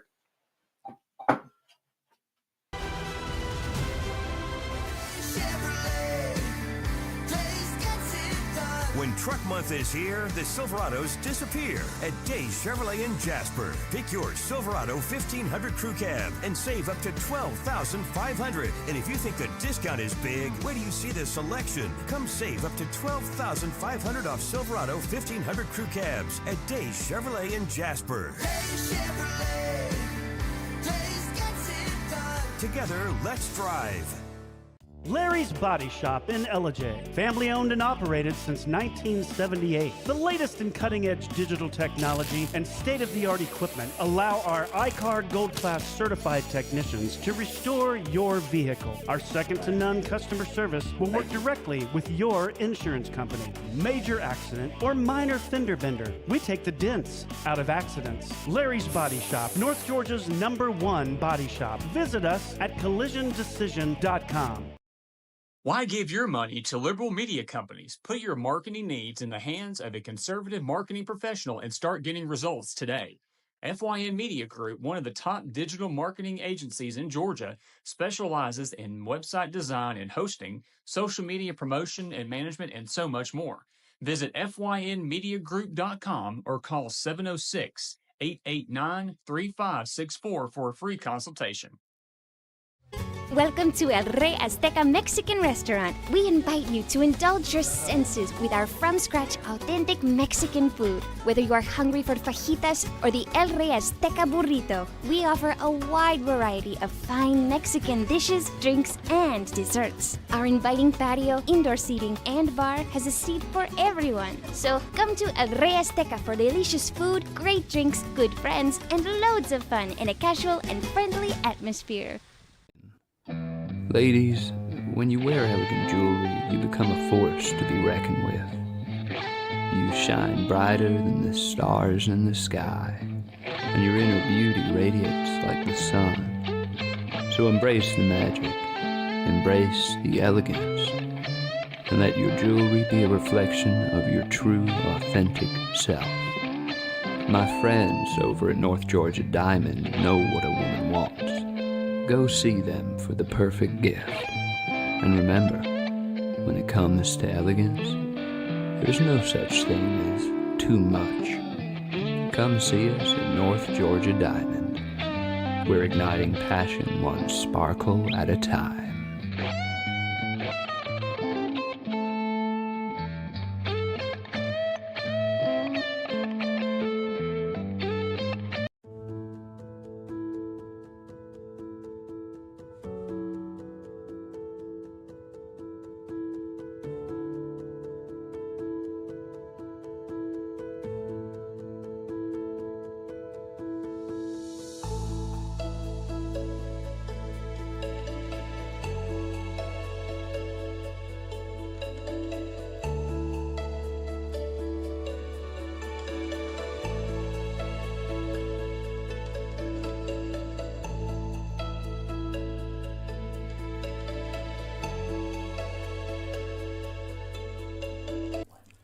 In 1981, Reed Nicholson began selling tires out of an old barn in Mineral Bluff. Little did he know that he had just laid the groundwork for the most trusted names in automotive services in the Blue Ridge area. In 1997, Nicholson Tire Center became what it is today, holding the same values of faith, family, and great customer service. 2 locations to serve you, and the Blue Ridge location is currently expanding to offer fast service and the largest U-Haul provider in Georgia. Nicholson Tire Center, Blue Ridge, and Mineral Bluff. This is a special report. Knowing how to invest your money is harder than ever before. Dealing with stock market volatility, record debt, and terrorist attacks requires new thinking. At U.S. Asset Management, we can help you see the world more clearly so that you can move beyond the chaos and invest with confidence. Call us, visit us online, or drop by our office. U.S. Asset Management, helping you make better decisions with your money. Mesquite Grill, now offering online ordering for your convenience. Check out our new website at mesquitegrillbr.com. That's mesquitegrillbr.com. The great food and service you have come to expect, ready for you when you arrive. Open 7 days a week with a fully stocked bar and friendly service. Bring your furry friends with you and dine on our pet-friendly patio. Also, check out our catering options and let us prepare delicious food for your next event.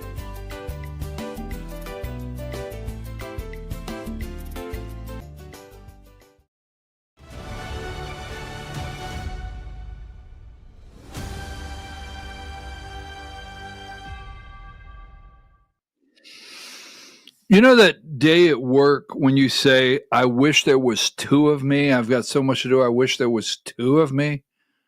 Really? You know, I'm your host, BKP. You're watching BKP Politics on voiceofruralamerica.com. We have the Georgia Hour coming up at 10 o'clock. But there's that day. Remember that day? Oh, not the size of the network, but the truth of the network. I'm your host, BKP. Diane, good morning. Give me number 8. Now, this will be in your future.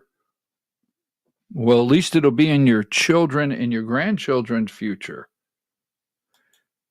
There will be 2 of you. There'll be maybe 3 if necessary, right? Yes. Do AI chatbots collect? Yes. Here is what all AI chatbots collect on you. Every time, now I have people say, wow, I love Gronk. I mean, it's just great. Gemini, right? Copilot, Chat GPT, contact information, locations, contacts, user content, history, right? History, identifiers, diagnosis, usage data. Did I talk about that earlier? Purchases, other data. Every one of these, some more than others, but they all will eventually do this. They're creating an image of you. Oh, did that mess you up? Yes, they are creating duplicate images of you. They're learning you. Every time you do a search, they're learning you. I do them. I go on there and I'll say, and it'll come up the AI results. Oh, don't tell me you're not getting the AI results. Lie to somebody else. But every time you do that and you stay on there, they know you're reading those AI results. They know the kind of, I am just telling you now, they are duplicating you as you speak or as you type or as you move or as you text or as you breathe. All right, take that down. Why do I do that? I don't know why I do that. Now, tariffs. So we know it's Liberation Day, number 90. Well, let's go through here just a little bit. Let's see. Now, Mexico and Canada, they're all worked up. They're worked up, Mexico and Canada. Canada's upset. Number 90, it's Liberation Day. Now, today at 4 o'clock, there is supposed to be, a Rose Garden ceremony to put these reciprocal tariffs in place. And we know right now the world is actually begging Donald Trump. Now, our media wants to let you know how bad it will be for you and I, right? No pain, no gain, right? They want you to believe and see that it's just going to be so detrimental to you and I. But they do not report the panic the world is in. Now, they say, bracing for impact. Give me number 1. Remember, we did this story yesterday. This is from the Telegraph, right? We'll go through here. Hi, Diane. How are you? 6 cases that convince the Trump White House the UK doesn't have free speech. Remember, we talked about that yesterday. We put it out there. Now, number 2, Keir Starmer scrambles a concession package. They keep sending things from the UK to Trump. Look at this. Yeah, really? That's the best you can do? Get back in here. They're scrambling. As Prime Minister pleads with Trump to spare the UK. Please spare us, Donald. We're friends. We're closest allies. Yeah. You're the one that went behind my back with the little sold off run over there and made a 100-year deal. And now I have to hold up your 100-year deal with the sold off run? No, I don't think so. Give me number 3. Starmer has scrambled together a package of economic concessions as the Prime Minister looks to persuade Donald Trump to spare the UK from his imminent trade war. Trump is just hours away from introducing his so-called Liberation Day in a move which will leave markets reeling and consumers taking a significant hit. Despite accepting a deal will not happen, the Prime Minister is now looking to show the White House that the UK is willing to give up ground. Are you serious? Because I didn't hear that on CNN. I didn't hear that on MSNBC. I'm not hearing that. Hark, who goes there? Number 10 Downing Street put future technologies on the table by suggesting the UK could ease or scrap its digital services tax for U.S. tech giants. Downing Street also appeared to concede ground on tariffs currently imposed on American exports of chicken, beef, and other meats. Wait a minute. I was just on here 2 days ago, and they were telling me about the meat processors, how down in the dump they are in America. Are you telling me this could open up markets to our little chickens? Our chickens could go to UK? Next up, arriving, Gate 7, a load of chickens, right? Beef and other meats. The National Farmers Union is warning Stammer against buckling to Washington on agriculture. This can't be true. Because they're not reporting it. They're telling you this, right? Let's go to... So that's going on in the UK. We're going to get to the George Hour. I got to get through this, but I can't. I tell you what, it's just laughable what they're doing. Okay, and we'll talk about that in a moment. Give me number 11, the 4 goals of Liberation Day and whether they'll work. Just hours from Liberation Day, details are scant. I did not see. Let's see, the Wall Street Journal. China's tariff dodging move to Mexico looks doomed. Wait a minute, not another one, right? Chinese firms investing billions of dollars in setting up Mexican factories to make products for American market, shipping goods tariff-free under the U.S. trade agreement is now in peril.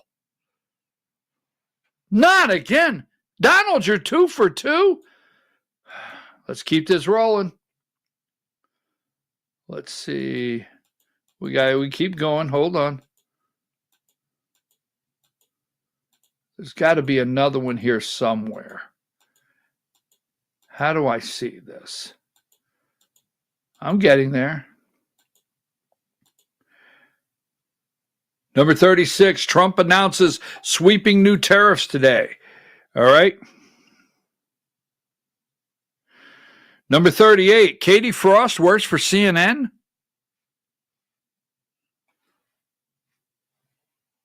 Katie Frost, do you work for CNN now? Trump announces sweeping reciprocal tariffs. Interesting. How will that work out? Here we go. Canada. Right? Canada vows to retaliate against American tariffs. Number 44. We're going to retaliate. We know the UK is groveling and they're going to take your chickens. They're going to take your beef. They're begging you. We know we're not begging you. We have your maple syrup. And your 2x4s. Yeah. Canada. You think the UK is groveling? They're up writing packages. They're going to open their markets. They're going to open our shelves to our products. Wow. And Canada's going to stand tough? Yeah. Okay. I got you. Now, keep going. Number 49. So China knows. They're upset. They've invested billions of dollars in Mexico to the United States. Oh, yeah, they have. And now even the Washington Post is that they're even saying now that China could be, wow, they can get a hit from that free trade through Mexico that they've been using. The Chinese foreign minister, America first, should not be American bullying, and it should not build its own interest on the basis of damning the legitimate rights and interests of other countries. Would you mean Mexico? Would you mean you and Mexico together screwing us? Give me number 50. Liberation Day, right? Oh, it's here. It's here. It's here. Liberation Day. I won't get to that one. I won't get to that one. Number 57, new White House tariffs in place. Liberation Day. We're going to wrap this up in just a second. So we know everything is moving the right direction. We really do. It's moving the correct direction. Number 73, Trump knows that. Number 74, Republicans scramble to shield their states from Trump's next wave of tariffs. Let me tell you something. You got chickens, you have poultry, you have fruits, vegetables. You may be sending them to the UK. That's right. They're not scrambling. This is all being made up. Now, give me this right here. Video 2, CNN. Foreign Minister says that Canada and Mexico are working together to figure out a way forward and to respond to U.S. tariffs. Meantime, America's neighbor to the south is pushing for more talks to resolve the growing trade dispute. Here's what Mexican President Claudia Sheinbaum had to say about how to deal with the Trump tariffs. We do not believe in an eye for an eye, a tooth for a tooth, because that always leads to a bad situation. Of course, measures are taken because measures are taken on the other side, but the dialogue must continue. It's not about tit for tat, but about what is best for Mexico and how to face the situation. Sheinbaum is in total panic in Mexico. Give me number 12. They are in total panic. The UK's in panic. India may take their 200% tariffs off of us and start, you might find American products. Around the world, you may look and say, made in America? Well, hell, I don't remember when that's happened. China's tariffs dodging move to Mexico looks doomed. She is panicking. In fact, she is in such a panic because the cartels are mad. They run the country. Trump is clamping down on the cartels, clamping down on the fentanyl, clamping down on the Chinese. She doesn't know what to do. She's in major panic. She won't admit it. Now, moving right along, we've told you over and over that Russia and America are all the noise you hear concerning a peace deal with Ukraine.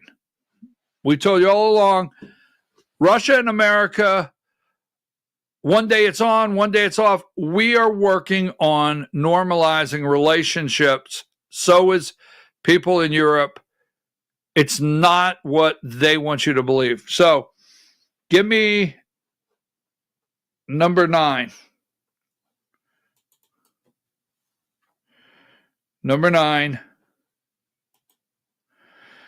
Top German politicians are calling for resumption, right? Is that yeah, of Russian gas. Sorry about that. Europeans, they want the Russian gas back. They want to make the deal. Number 10, Russian Arctic liquid natural gas 2 project resumes gas processing in the Arctic. They resumed the gas processing, right? The processing to export this gas. It's resumed. It's on its way. They want it in Germany. They want it around the world. Now, they want to lead you to believe that this guy is over here, a top diplomat is over here, 45, senior Russian official to visit Washington this week. All right? And he's going to meet with 47 Witkoff. And here is the guy right here. This guy is the Russian sovereign finance minister. Got it? Number 48. This is the equivalent of Scott Bessent in America. He is going to be here in America, their sovereign finance minister, to normalize and continue working on relations. So let's go ahead, as they want you to believe this is about a peace treaty for Ukraine. It's not. Video 3. In Washington, the visit comes as President Donald Trump pushes Moscow to make a peace deal with Ukraine. CNN's Alex Marquardt has the details now. A top Russian official, a senior Kremlin aide, is coming to Washington for meetings with the Trump administration this week. Extremely notable, not just because of the timing, but because this will be the first visit by a senior Russian official since Russia invaded Ukraine back in 2022. The official's name is Kirill Dmitriev. He's the head of Russia's Sovereign Wealth Fund. He's essentially an economics envoy for the Kremlin, who is hoping not just to further the conversation about ending the war in Ukraine, but about the longer-term financial relationship between the U.S. and Russia. He is set to meet with the Trump administration, specifically with Trump's envoy, Steve Witkoff, who has essentially become Trump's point person on Russia. He's been to Moscow twice now to meet with President Putin. And he is coming now at a moment where there appears to be increasing frustration from the Trump administration against the Russian President Vladimir Putin. Trump saying that he was pissed off with Putin after their last phone call last week, that he was angered by what Putin was saying about the Ukrainian President Volodymyr Zelensky. I'm told by a source who has heard his thinking lately that Trump is increasingly frustrated and impatient with Putin, wondering aloud whether Putin can actually be trusted. And of course, many Ukrainians and European allies would happily tell President Trump that no, President Putin cannot be trusted. Now, all right, folks. The President of Mexico held a 9:30 press conference in panic mode. So we will get that when we come back. Folks, he is over here. That is the equivalent of Scott Bessent, our Treasury Secretary. He's here from Russia in D.C. working on commerce, normalizing relationships. Bottom line. Okay. Now the tariffs have got to go, but I want to show you something I thought I had here, Diane. If I don't, I won't waste time hunting for it. I may not have it. No, I guess I don't. So we're going to go to break. We're going to come back. We're going to the Georgia Hour. The Georgia Hour with BKP. 2 days left, Wednesday and Friday in the Georgia legislative session. We will talk about that, and then we will get into pulling the plug, draining the swamp in Georgia as we continue. Take a break.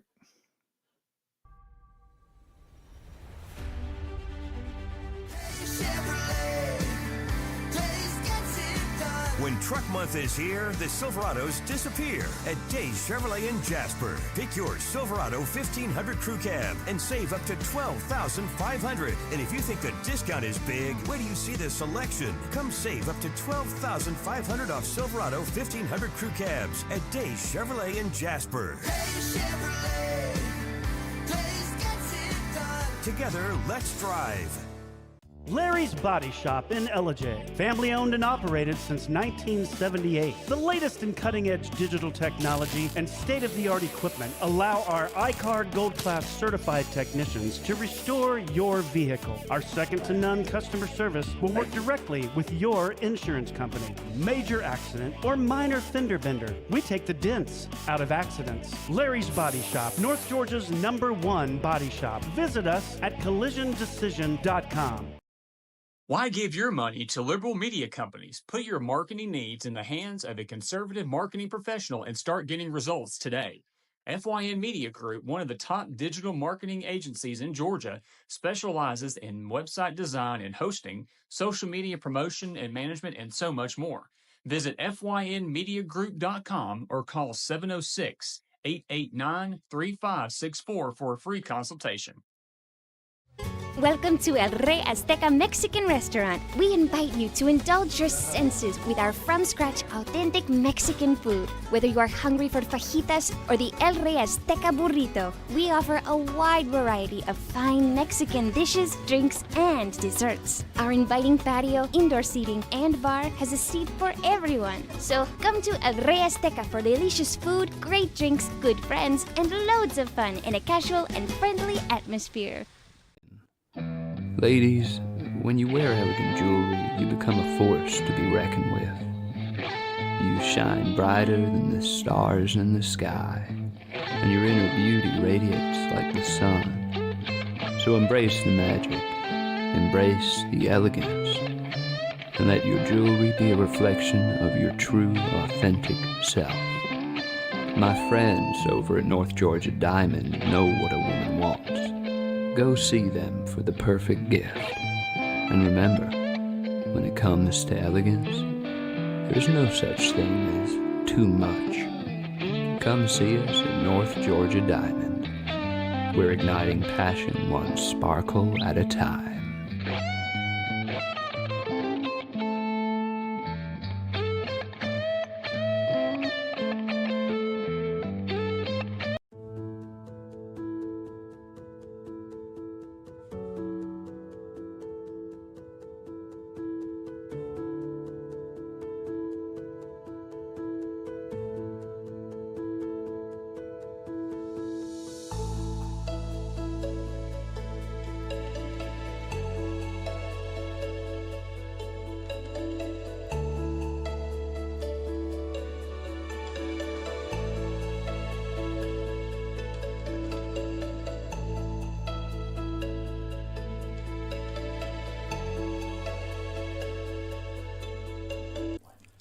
In 1981, Reed Nicholson began selling tires out of an old barn in Mineral Bluff. Little did he know that he had just laid the groundwork for the most trusted names in automotive services in the Blue Ridge area. In 1997, Nicholson Tire Center became what it is today, holding the same values of faith, family, and great customer service. 2 locations to serve you, and the Blue Ridge location is currently expanding to offer fast service and the largest U-Haul provider in Georgia. Nicholson Tire Center, Blue Ridge, and Mineral Bluff.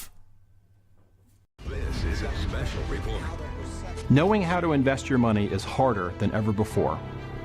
Dealing with stock market volatility, record debt, and terrorist attacks requires new thinking. At U.S. Asset Management, we can help you see the world more clearly so that you can move beyond the chaos and invest with confidence. Call us, visit us online, or drop by our office. U.S. Asset Management, helping you make better decisions with your money. Mesquite Grill, now offering online ordering for your convenience. Check out our new website at mesquitegrillbr.com. That's mesquitegrillbr.com. The great food and service you have come to expect, ready for you when you arrive. Open 7 days a week with a fully stocked bar and friendly service. Bring your furry friends with you and dine on our pet-friendly patio. Also, check out our catering options and let us prepare delicious food for your next event.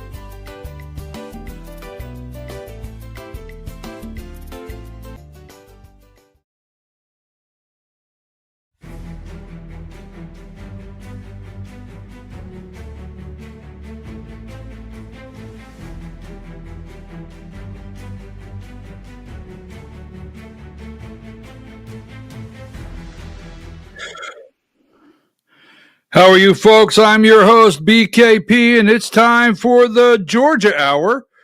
The Georgia Hour with BKP on voiceofruralamerica.com. I'm trying to make sure I'm looking around. We have Liberation Day. Today at 4 o'clock, Donald Trump will have a rose garden.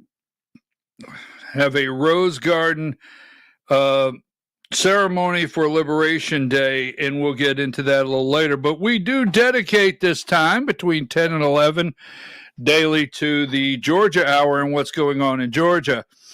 I don't like corruption, and we are currently working on draining the swamp of Georgia.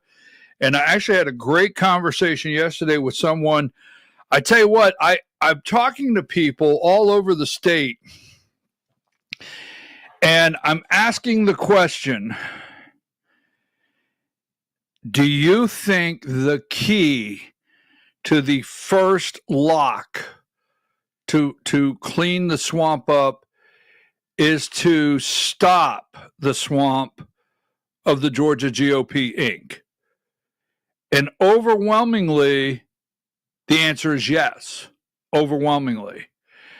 I've asked the question to multiple people, do you think we can get our lawmakers to listen to us once again and pay attention to we the people here in Georgia if the swamp is gone, the first level of the Georgia GOP Inc. is no longer there, and the real grassroots. I tell you what, I'm just about here that I don't even like grassroots anymore. Tell you what, because there's people like Debbie Dooley. Could somebody do a wellness check on Debbie Dooley? There's people like Debbie Dooley. I'm not even going to go into the rest of the list. Jason Mongo, the Thompson, Josh McCoon.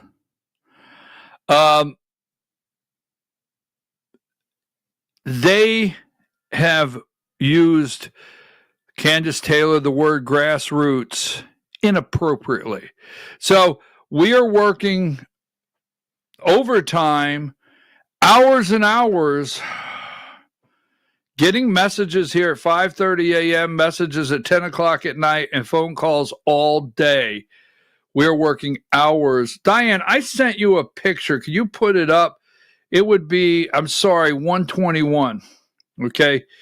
So as we get into the next portion, because we're going to do about 15 minutes of legislative things happening. This is Princess. Do you know Princess? Take that down. We'll get to Princess in a minute. All right. That's Princess. Oh, God. Anyhow, now, so a couple things happening here in the Peach State. Number 78, Patricia Murphy, Liberation Day for the economy. Georgia already did that without tariffs. Once again, a liberal mush mind from the Atlanta Journal Constipation. What did Rush used to call it? That do not know how tariffs work. Just showing you a little of the headlines. Now, here's one of interest. So we talked about Wisconsin this morning. We talked about Trump on the ballot. We talked about 2026 midterms. We've talked about all of that. And I will tell you this. They are talking now about top of the ticket. They are looking at, trust me as I tell you this, they are looking at all the constitutional officers, governor, lieutenant governor, AG, all the way down. They're looking at Georgia State House. They're looking at Georgia State Senate, and they're looking at the granddaddy prize of them all, number 79, U.S. Senate. Now, the Jedi, right, the Star Wars kid, John Ossoff, he's making appearances on media. He's on different media. He's making appearances. He's coming out a little more, getting a little aggressive, almost like he's campaigning. He dared Marjorie Taylor Greene to get in the race. I dare you, Marjorie. I dare you. Now, you got them cowboy boots on. I can't tell you where it looks like you've been working lately, but I dare you to get into the race. That's what he would like. He would love MTG in the race. but not this guy, Brian Kemp, the governor of Georgia. So they're studying right now the top of the ticket because they need you to show up. They need a drawing card. They need a big name. I mean, it's like when you go to WWE wrestling, you know, you have all the matches and it builds up. Our main event of the evening, ding, ding, ding, ding, ding, ding, ding, right? And they play the music. That would be Kemp in Georgia. Because if Democrats show up, now here's what Republicans want to lead you to believe. Why, they're in disarray. They're in disarray. Nikema Williams, why we beat her so bad it kicked her right out. They're in. Okay, you just keep believing that, okay? Disarray. So, that being said, they're begging Kemp, in case you need proof why Republicans are desperately recruiting Governor Brian Kemp to challenge U.S. Ossoff 2026, look no further than the poll of 726 GOP voters released this week. The poll from Advanced Targeting Research sought which Senate candidate likely Republican primary voters would gravitate around if Kemp passes the bid. The answer, inconclusive. So they're really looking for that top of the ticket. Now, I ask questions of lawmakers, plural, when Friday night, sine die, it's over. Friday night, boom. I asked, who will be the first to break on the floodgates and start announcing? Now, I was told etiquette, if etiquette's in play, everybody will hold back and let the big Kemp go first and make his decision. Then you go. Now, I was told it really looks bad. That's what I was told. If you jump out there and you announce you're running before Kemp gives his decision what he's doing. Because he has the domino effect. If he says he's running, it's like, okay, move here, move here, move here. The adjustments start getting made. The levers get pulled. That's what I was told. Now, I predict you'll have some people start to come out and say they're running. But here you go.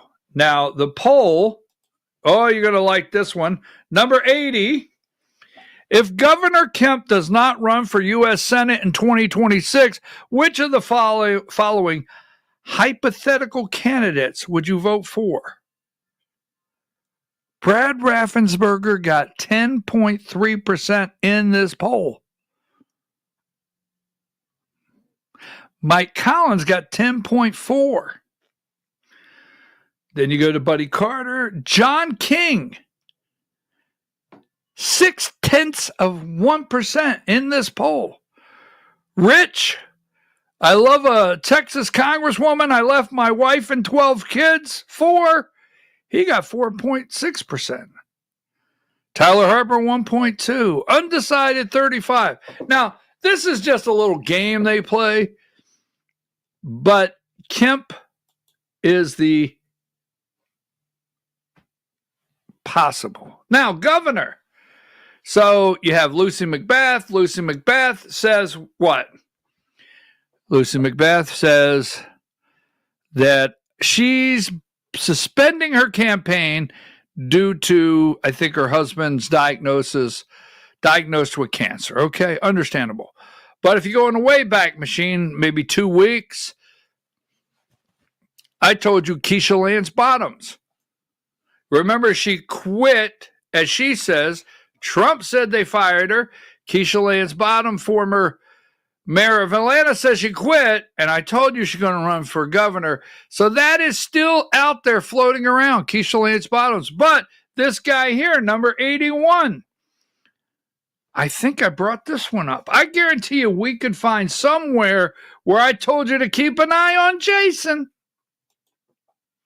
I think I told you that. Carter's future. Add another name to the list of Democrats who could seek Georgia's top job. Jason Carter the party's 2014 gubernatorial nominee. He's really matured since then, and grandson of the late Jimmy Carter recently met with party leaders. Not long ago, Carter was seen as an unlikely run, but now he's telling fellow Democrats to consider him in the mix. Well, I'll be daggone. Just keeps going on and on. Now, 83. I know you're upset. I know you are. Judge dismisses election security case, but voices concerns about Georgia's voting computers.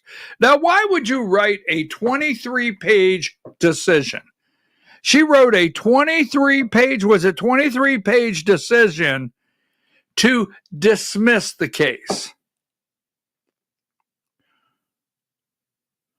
Now, why would you alter, have some judgment, have some concerns? Why would you write anything that you feel maybe lawmakers should do? Why? You're the judge. You hear the facts of the case. They're presented to you. You decide on the facts of the case. But instead, you write your concerns, because you have them, okay? And at the same time, you dismiss the case. This is the Judge Totenberg, Curling versus Raffensperger, number 84. A federal judge has dismissed an epic court case challenging Georgia's touchscreen voting system, ending the 7-year lawsuit that uncovered election security vulnerabilities and a breach in Coffee County.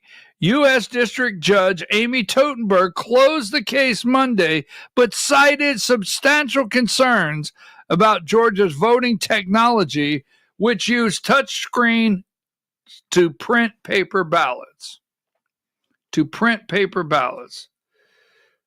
Number 85. The case was a major legal test for Georgia's voting technology, manufactured by Dominion Voting Systems and installed months before the 2020 election. Largest installation statewide of Dominion voting machines in history at rapid pace. Gabriel Sterling, the lawsuit alleged that the voting technology is dangerously vulnerable to tampering, hacks, or programming errors that could change the outcome of the election. The Haldeman report. We watched the hacking. We watched every bit of it. We witnessed it firsthand in the courtroom. Secretary of State Brad Raffensperger, the defendant in the case, said the ruling is a resounding vindication of Georgia's election system. All the real-world evidence shows that Georgia's paper ballot system works well. Wait a minute. We're looking at SB 214, paper ballots. You're telling us we have a paper ballot system that works well? Huh. Just in time. How did they do this? How did that judge know? Was that Judge Totenberg aware of SB 214, HB 397, Eric removing us from Eric, increasing responsibilities and for the state election board, 214 paper ballots? Brad Raffensperger's quote, all the real world evidence shows that Georgia's paper ballot system works well. Raffensperger said the voters of this state know that their votes are counted securely, accurately, and quickly. I love a good quickly. All right, so give me number.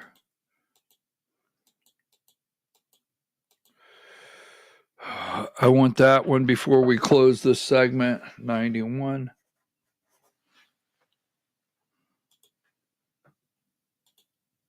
Diane, I do have a notification set for SB 214. SB 214 is going into, I have it here. Hold on. Let me give it to you so I have it. Oh, man. Let's see.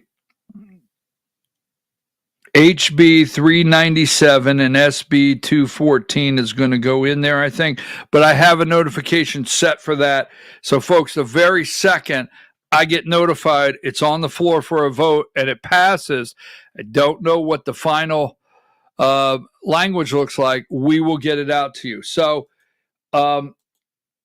now, give me number. I had it here just a minute. Yeah, give me number here. We broke it to you yesterday. Number 111. This is Curling Raffensperger. Opinion and order. Opinion and order.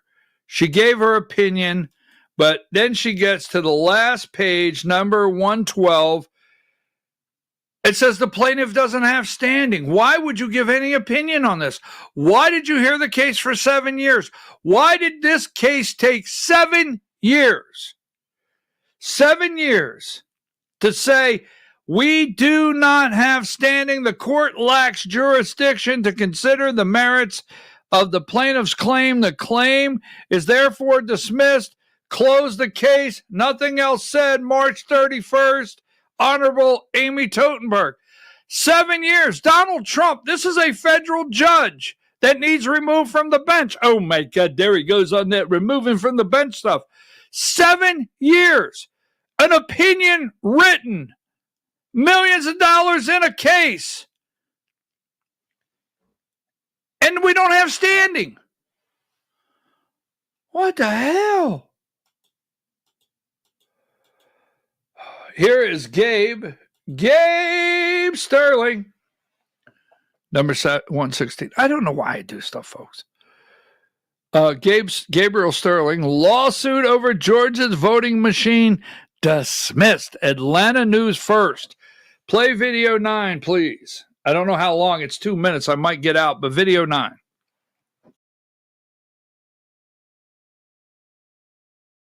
Some good news for Georgia's Secretary of State Brad Raffensperger. The U.S. Department of Justice announced a long-running lawsuit over Georgia's voting system has been dismissed.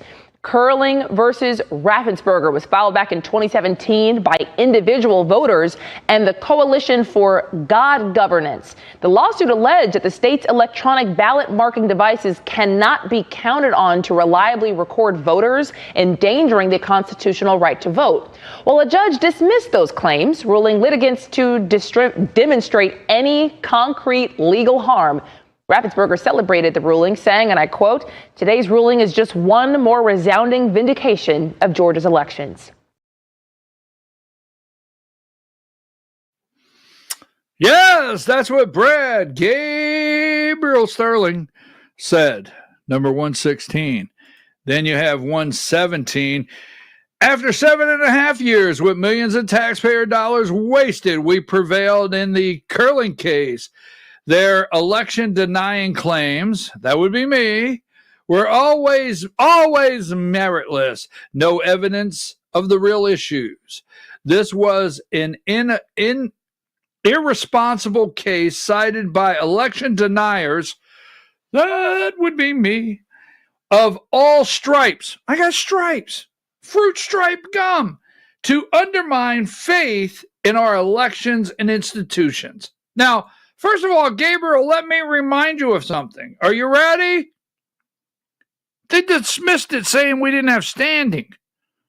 They didn't do all those things you say or imply. Here's Brad Raffensperger, 118. The Raffensperger. This ruling is just one more resounding vindication for Georgia elections. From day one, we knew these accusations were meritless. Real-world evidence. Real-world evidence. What world? Bizarro world? Am I in the bizarro world that Georgia's paper ballot voting system works? Paper ballot. Wink, wink, wink. Paper ballot. You want a paper ballot? I give you paper ballot. You're going to get your paper ballot. Oh, Oh my God. All right. So anyhow, let's take a break. We will come back. It's time to look into the swamp creatures when we return.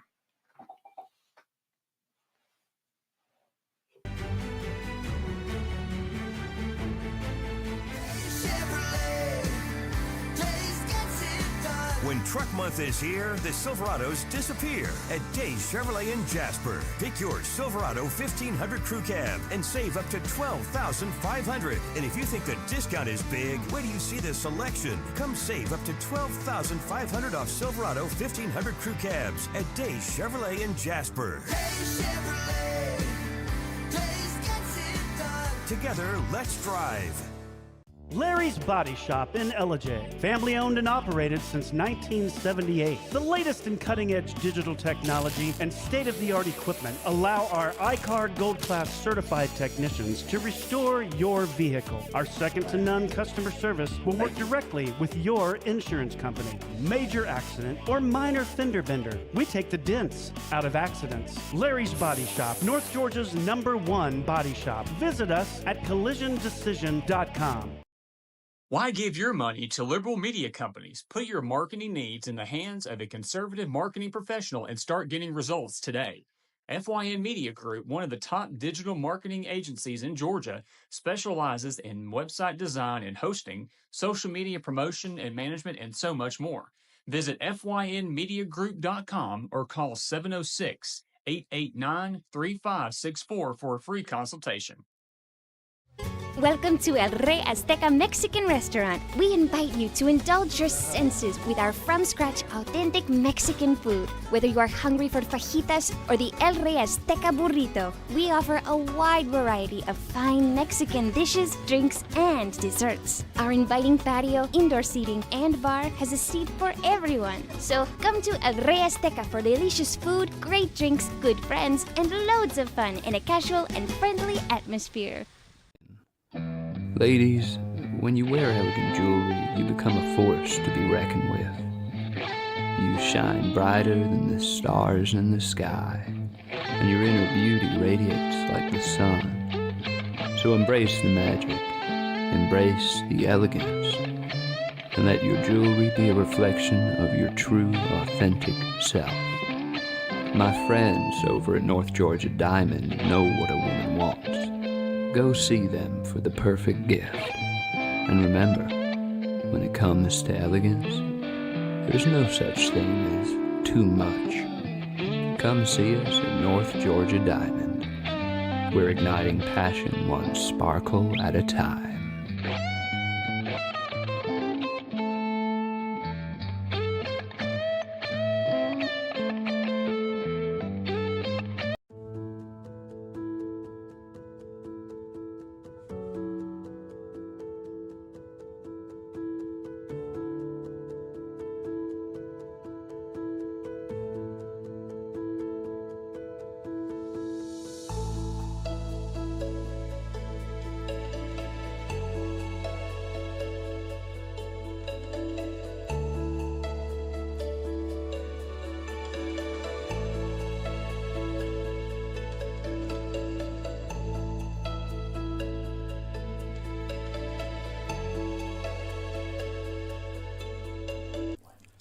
In 1981, Reed Nicholson began selling tires out of an old barn in Mineral Bluff. Little did he know that he had just laid the groundwork for the most trusted names in automotive services in the Blue Ridge area. In 1997, Nicholson Tire Center became what it is today, holding the same values of faith, family, and great customer service. 2 locations to serve you, and the Blue Ridge location is currently expanding to offer fast service and the largest U-Haul provider in Georgia. Nicholson Tire Center, Blue Ridge, and Mineral Bluff.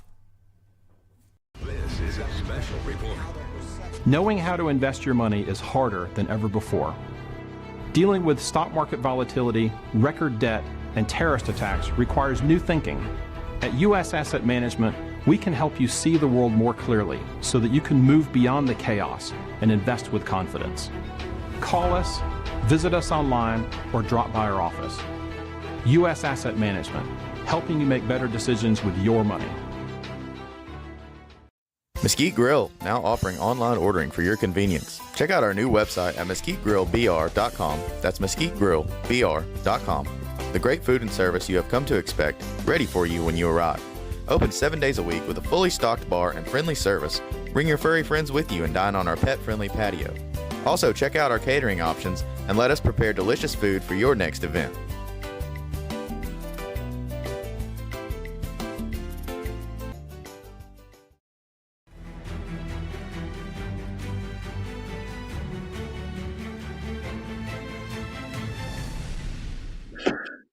Okay, folks, we're back. I'm your host. Welcome to the Georgia Hour as we continue our series on a daily basis, Drain the Georgia Swamp Phase 1. And Phase 1 is the Georgia GOP, Inc. It's one swampy-ass place. We know if we could drain the swamp and actually get people that support Donald Trump. Are you saying Josh McCoon doesn't support Donald Trump? I will tell you this. The proof, what do they say? Everybody loves pudding, right? The proof is in the pudding. All right? Now, the team, the McCoon Jack or the Josh Jacqueline McCoon team, they play a front of MAGA. But if you go back and you do the history and you look at all the things that have been put out by the Georgia GOP Inc. and all the things that are said, it's not a gushing MAGA, not a gushing America First, not a gushing I support Donald J. Trump. It's not. So we want real MAGA America First. That's me. And we want to clean things up because we're fiscal conservatives. That's me. Josh doesn't know what a fiscal conservative is. Folks, for the most of his adult life, he has been a politician. Right?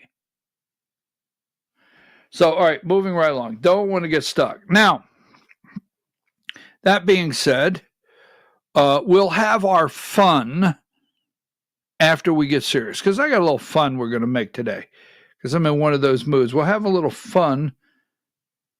So I'm receiving, give me number 100. I am receiving at least 15 calls a day. But I want you to know something. I do not want you out there in any way whatsoever thinking, well, I don't want to call. He's too busy. I'm okay. I promise. I mean, hold on. I got to take this call. Hold on.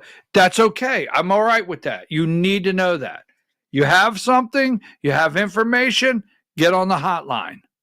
Text me and tell me you got something. I'll call you back. Now, here is the ballot that they released. Now, we have been working on this, so I'm going to go down through here, and we have Josh McCoon and David Cross. Now, Josh McCoon, the current chair, and David Cross, the current second vice chair of the Georgia Republican Party, going head-to-head. And Josh McCoon, in these phone calls I'm receiving, I am being told multiple times that Josh is overheard, or there's been conversations that they're aware of where Josh is picking his slate. Meaning he has decided who he wants to work with and who he does not. That's what we've been told. Now, for you out there, I'll just give you a little brief really quickly. In Georgia, our Republican Party works this way. We have a county convention. At the county convention, our county votes for our delegates to represent the county to the state convention, and the delegates in the room, once you go in and you got your delegate badge, you place the votes, the delegates place the votes for who they want for chairman, first vice chair, second, treasurer, assistant treasurer, secretary, and assistant secretary. Those are the state officers on the screen. But Josh McCoon does not respect the delegates. No, he doesn't. I can give you facts all day long. He does not respect the delegates. There's myself, case in point. It's not about me. He did not respect that the delegates elected me. He never worked with me. He never attempted to work with me as the first vice chair of the Georgia Republican Party. He was totally, doesn't matter. The delegates chose Amy Kramer, the delegates, to be the Georgia RNC committee woman. Josh never did respect Amy Kramer. I mean, we never sent out a thank you. Josh McCoon, every time you turn around, he's doing something and working with Ginger Howard, the former, right? So here's where I'm going with this. Now, first vice chair, Josh has picked Sally Grubbs. Now, I want to go through this. I want to tell you this because every day I can show you fact, this is not guesswork. So give me 102. All right. Now, wait, let me get back to that. I'm sorry, Diane. I want 102. My apology, but let's stay on this one for a minute. My apology to Diane. All right. So, first vice chair, Josh McCoon has picked. Now, he's not thinking about the delegates. He's not. He's not worried about delegates voting. He's going to alter, in my humble opinion, the ballot to where, regardless of what the delegates do, he can come out with the people he wants. Now, it's been said, he uses the reference sand in the gears. And he's actually said to some people that have shared it with me, he's actually said with some people, I'm really trying to put together the people that I can work with. The first time I got elected, I got handed some people that basically I didn't want to work with. Let's see, would that be David Cross, Brian Pritchard, Lori McLean? I'm throwing Lori McLean in there, and I'm going to tell you why. We'll tell you why. Until yesterday, I never mentioned Lori McLean's name because I'm not going to go down a road. I won't go down a road. I won't talk about Susie Voiles. I won't go down a road. I won't talk about Jenny Eichmann. I won't go down a road until they open the door. And when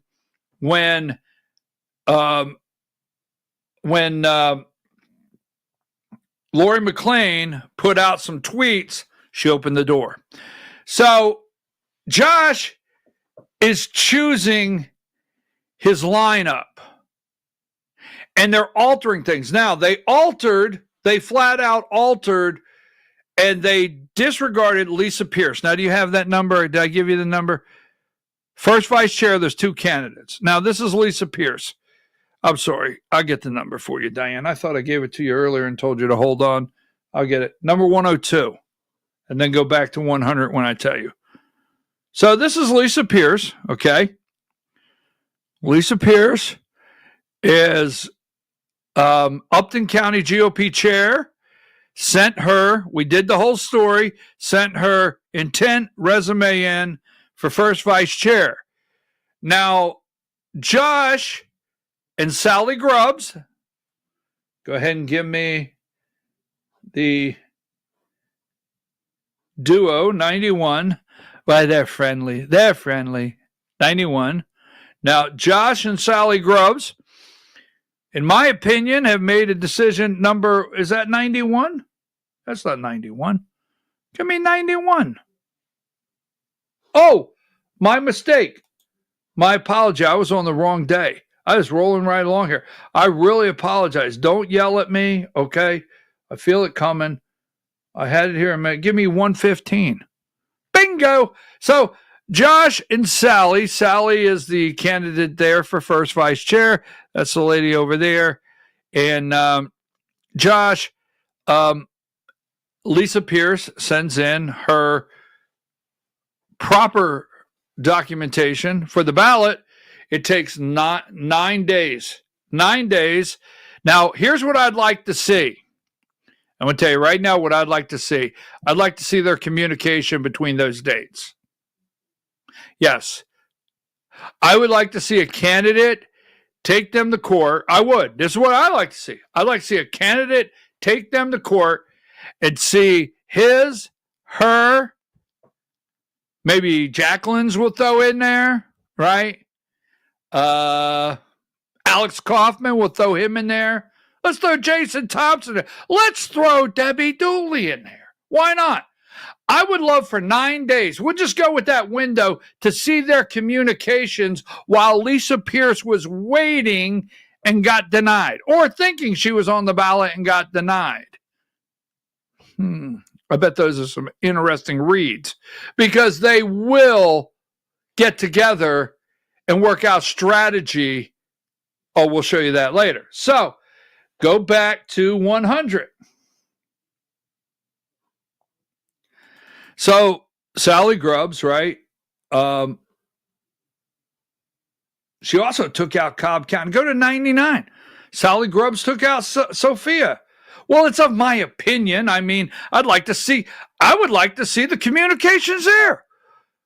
I mean, I don't know if it could work. I don't know. It's not me. I'm just right here. I'm just innocent little old me, not doing a thing, minding my own business. I'd like to see Sophia take Sally to court. I'd like to see communications between maybe Sally, Debbie Dooley.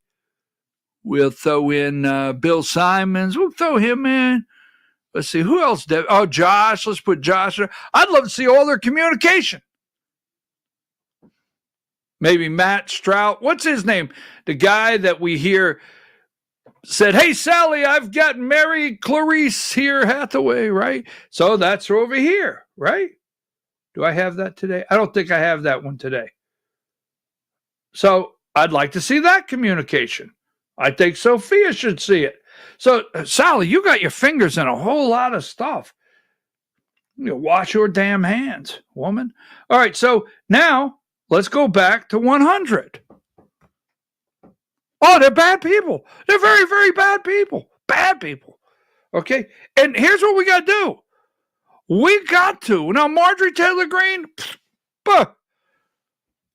we've got to get word. If you're out there, text, tweet at Donald Trump. Please do not endorse Josh McCoon. All right, so 100 back there. So first vice chair, Josh, I understand, thinks, this is why I understand their game plan. They think Sally can beat Alice Olenek head to head. You see, the last time there was 3 on the stage, just recently, it shifted things around. And see, with Lisa Pierce, if she was in that third slot, so they think they can make a move. Josh can get Sally. Now, second vice chair, I'm going to guess. Now, I like Brad Barnes. I have not heard from Brad Barnes. I like him. I think he's a nice young man. Everybody's a nice young man. Zappendorf, don't know why she's in the race. Don't know 100%. I'm trying to look to see if she takes votes away from somewhere. But I kind of hear, that's ear to the ground, that Josh would like Betsy Kramer. Now, Noreen Cantor, I told somebody the other day, somebody called me and said, what do you think of second vice chair? I said, I like Noreen Cantor. She's a good person. She's just a good person. That's if you call and say, how would you describe Noreen Cantor? Noreen Cantor's a good person. I mean, she's America first. She loves Donald Trump. She's MAGA. She's true MAGA. She reads legislation. She calls her legislators and tells them how she feels. She goes to town hall meetings. She's just a good American. Hangs the flag outside. I like her. But Betsy Kramer? You know, I'll never forget. And I'm going to share this because I love my Jewish friends, and you know that. You know that, but I'm going to share it. So I win first vice chair, right? And Betsy, listen up. In fact, Steve, I know you and your husband, or especially your husband, Steve, is it Steve Kramer that's going on all the Signal chats and making some comments with what's that guy? I don't know. Reminds me of a queen, Tyler. All right, Bowden. But anyhow, so I come off the stage. I just was elected first vice chair of the Georgia Republican Party, and I'm going around through there because I want to find my wife and I want to say, whatever. And Betsy Kramer stops me, and she says, "You know what's always bothered me about you?" Well, I'm adding it on there, right? I took a drama class. You know what's always bothered me about you? Is every time you speak, you share your faith. And I'm Jewish. I looked at her and I said, I love my Jewish friends. Have a nice day. And I walked off. All right, anyhow, just saying, right?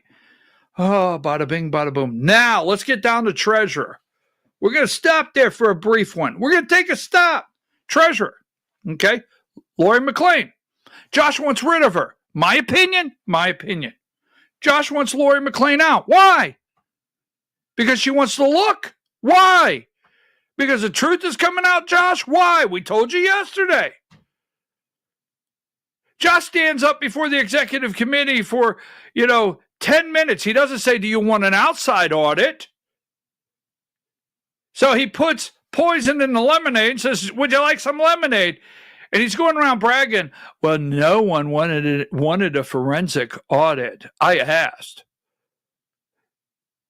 I'm going to look at the camera and tell you something. This is what I think. It's my opinion. I don't know. Because it's ink. It's Georgia GOP ink. You cannot look at the books. When Josh looks at you, you can only take what he says. That's it. You can't do nothing else. If he says everything's okay, boom, everything's okay. That's all you can do. You can't look at the books. You can't look at the itemized. You can look at the entries into the journal. The treasurer can. Nothing else. Not even the treasurer. Trust me. What? You cannot look. And Josh will tell you it's a campaign stunt. I'm going to look at you and tell you. 2022, I'll get that in a minute. So give me number, because we're going to get down to assistant, and I only got 8 minutes because we're going to get down to every single one. I'm going to tell you every single one, and we're going to end where we begun with Princess, right? And we're going to have a little fun before we leave, so don't go nowhere. Where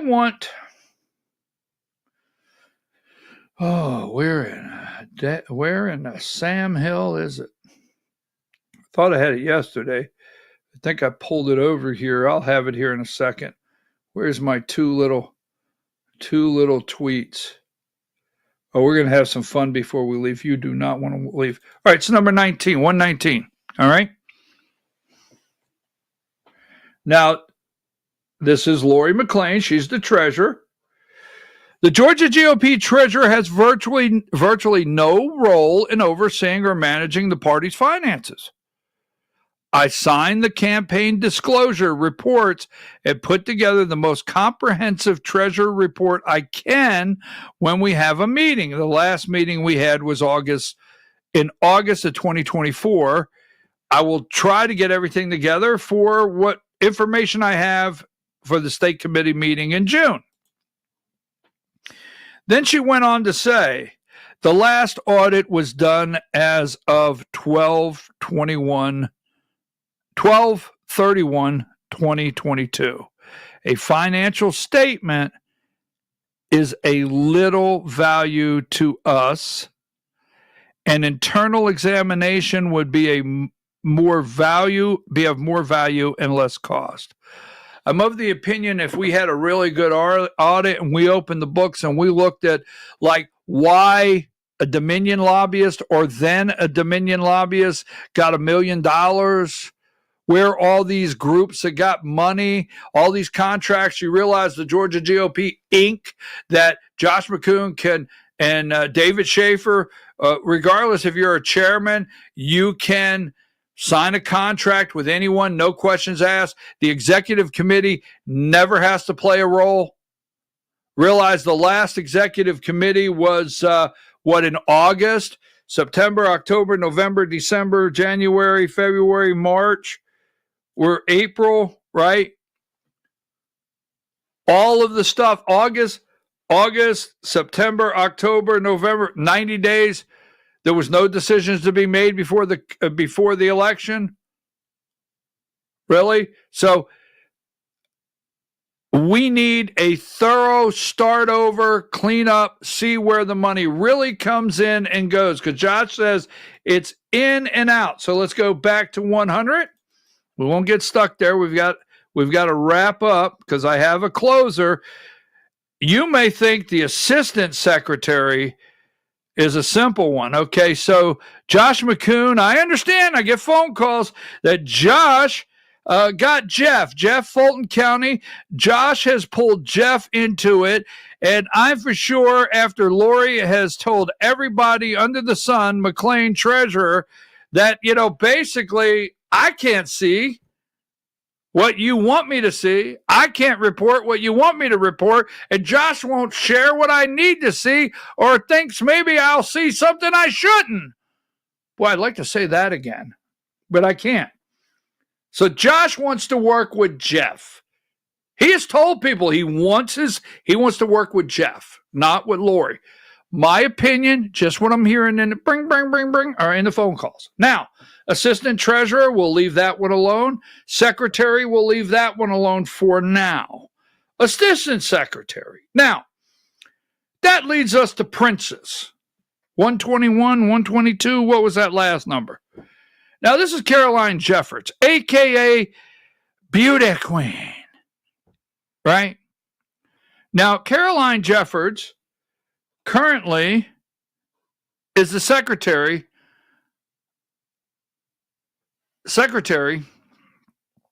of the Georgia GOP, Inc. And she's beauty queen. And she acts it, right? Princess. Now, as secretary of the Georgia GOP, Inc., ask other people, not me. Ask other people about the minutes for a meeting. Ask other people about roll call, right? Ask other people about the duties of the secretary of the Georgia GOP, Inc., and if she did a good job, right? Now, what time I was there, because you got to realize the last state committee meeting was may have been when they kicked my ass out. I'm serious. And then they kicked my ass out in May, right? Yeah, May. Was it May they kicked my ass out? And then they had an executive meeting, May, June, July, August. And I'm not for sure if that executive meeting wasn't part, or maybe they had it sooner, to elect a new first vice chair as the executive committee that people don't even know, was not a part of anything for the election, and you don't even know who it is. But they sure got me out of there. Now, assistant secretary. Go back to number 100.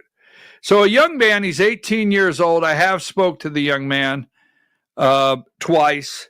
His name's Jaquan Stembridge. He's 18 years old. He's an amazing young man. He's doing a double major. He's doing a double major at Dahlonega over here at North Georgia College. When he's not at school, he's a substitute school teacher at 18 years old. Oh, this kid is amazing, right? Now, this is Jaquan, number 95. So,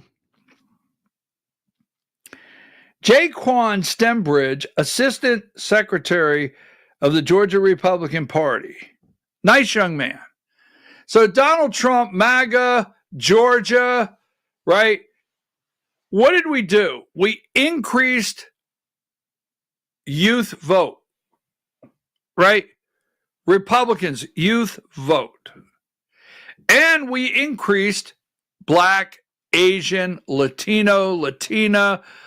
We increased that vote.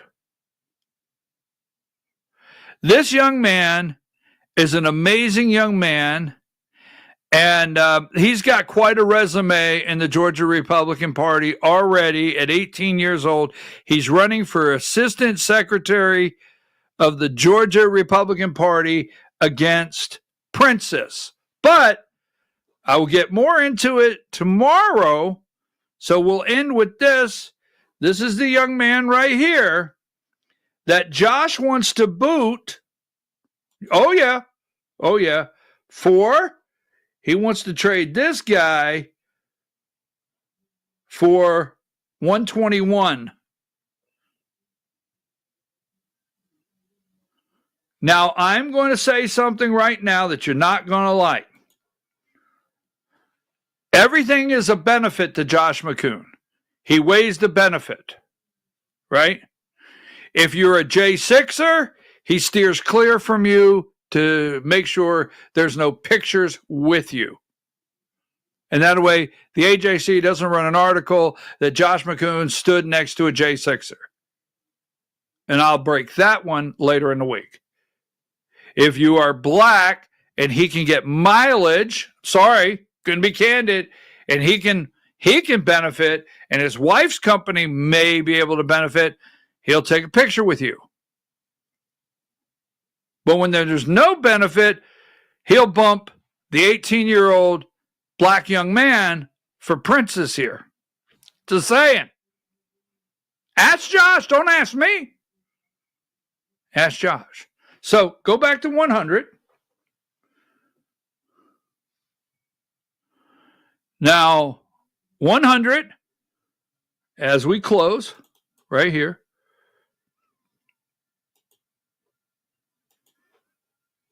Assistant Secretary Caroline Jeffords. It's been very clear. I have been told multiple. And keep in mind, I spoke with Mr. Stembridge in length.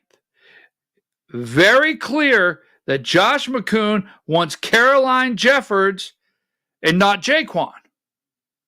Right? He wants Caroline Jeffords.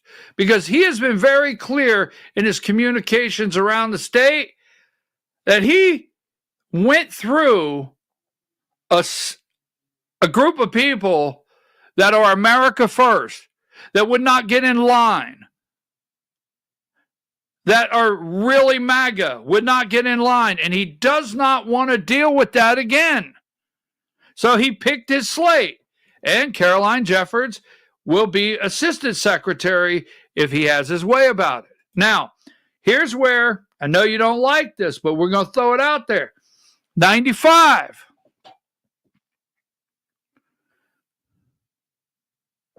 Josh McCoon is very clear he'd prefer not to have this young black Republican on the state committee. I'm just saying that's bottom line.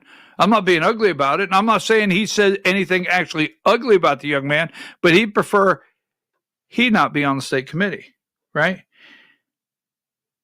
He knew, but he rushed knowing this was a lost cause. He rushed 114 to take a picture with this black lady and escort her to Wisconsin to show everybody at the RNC the black female Republican that switched from Democrat, right? Democrat, Misha Maynor, to Republican. Now, there was a picture-perfect opportunity for Josh McCoon.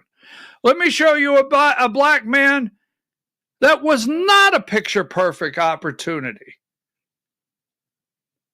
You can figure out, you can go around cheering this man, Josh McCoon, all you want, but I have zero to cheer. It's not me. I got zero to cheer for this man. So now, there, right here, I had it a minute ago, Diane. We're going to get it, and I'm going to get out, I promise. Diane's like, when are you going to get out of here? Give me number 24.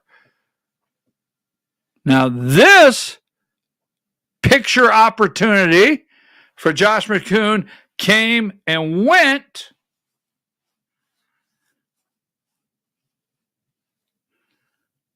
You remember this guy here? Number 24. I know you got to go in another box, Diane. I appreciate you. Remember this? Number Right. 24. Yeah. Oh, I have two of them? Crap. Do you have this one? Is the 24 you have, Waltz? Yes. Okay, I'm going to send you this one. Can you frame this? I am sorry, but I just about can't do I have to have this one. Give me just a second. I'm sorry, Diane. I don't know why I come up with two 24s. I was on a roll there, just like I was making a real point. And so I want this one here.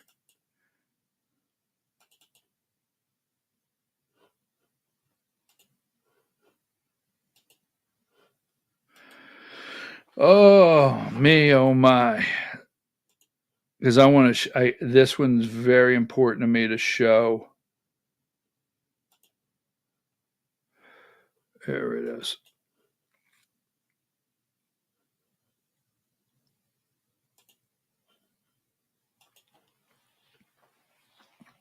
Coming at you. See, now Josh will take a picture with this lady, right? This is a picture moment.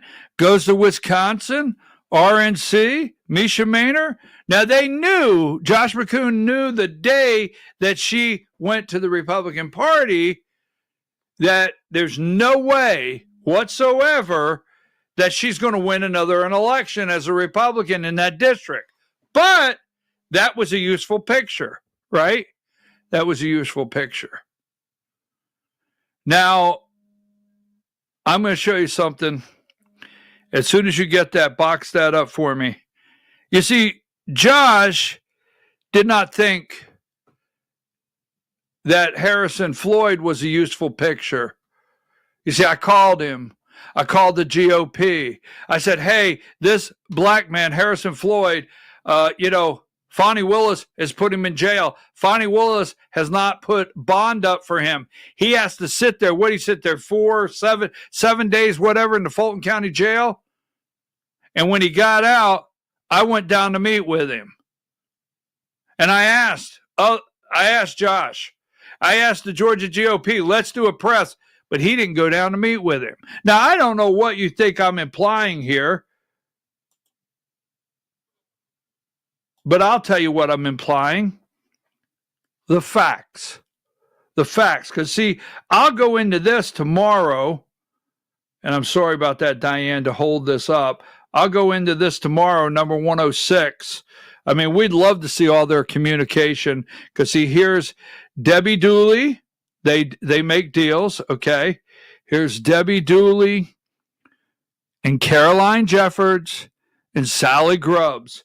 And I think if you want to know, let's see, give me number 107. I'm not going to be attacking David Cross and his wife anymore, or Pritchard. I'll let you guys deal with it. I'm going to focus on electing Trump and defending Josh, Jason Thompson, and Ginger Howard. And then Caroline Jeffords wants to know, basically, you're going to keep, but you'll attack Jason Frazier, right? You're going to, right? I mean, they get in there. That's why I'd love for Lisa Pierce to see all the communication. Sally, Debbie, Josh, list goes on, because this is the kind of stuff you'll see. I'd love for Sophia Farouk to see all the communication. Debbie Dooley, I'd love for Lisa Pierce to see, Josh, Alex Kaufman, Sally Grubbs. The list goes on, because this is what they do. This is what they do. I'd love to see all that communication, wouldn't you? Because it's out there. Now, 103, we have to have this one. 103, dirty deeds done dirt cheap. We're asking for people to please, please, please do a wellness check on Debbie Dooley. I mean, we have our concerns, And then, I tell you we're going to have a little fun.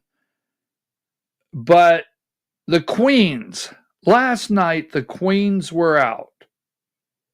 All right. Now, I've told you 92. You should find someone in life that makes you smile. Josh and Travis Bowden, they are very good friends. They are. They are just very good friends. And, the Queens were out last night, number 29. Here's all of the Queens, right? There you go. All the Queens, right? And Josh is there with his very, very good friend, number 30, Travis Bowden. Good friends.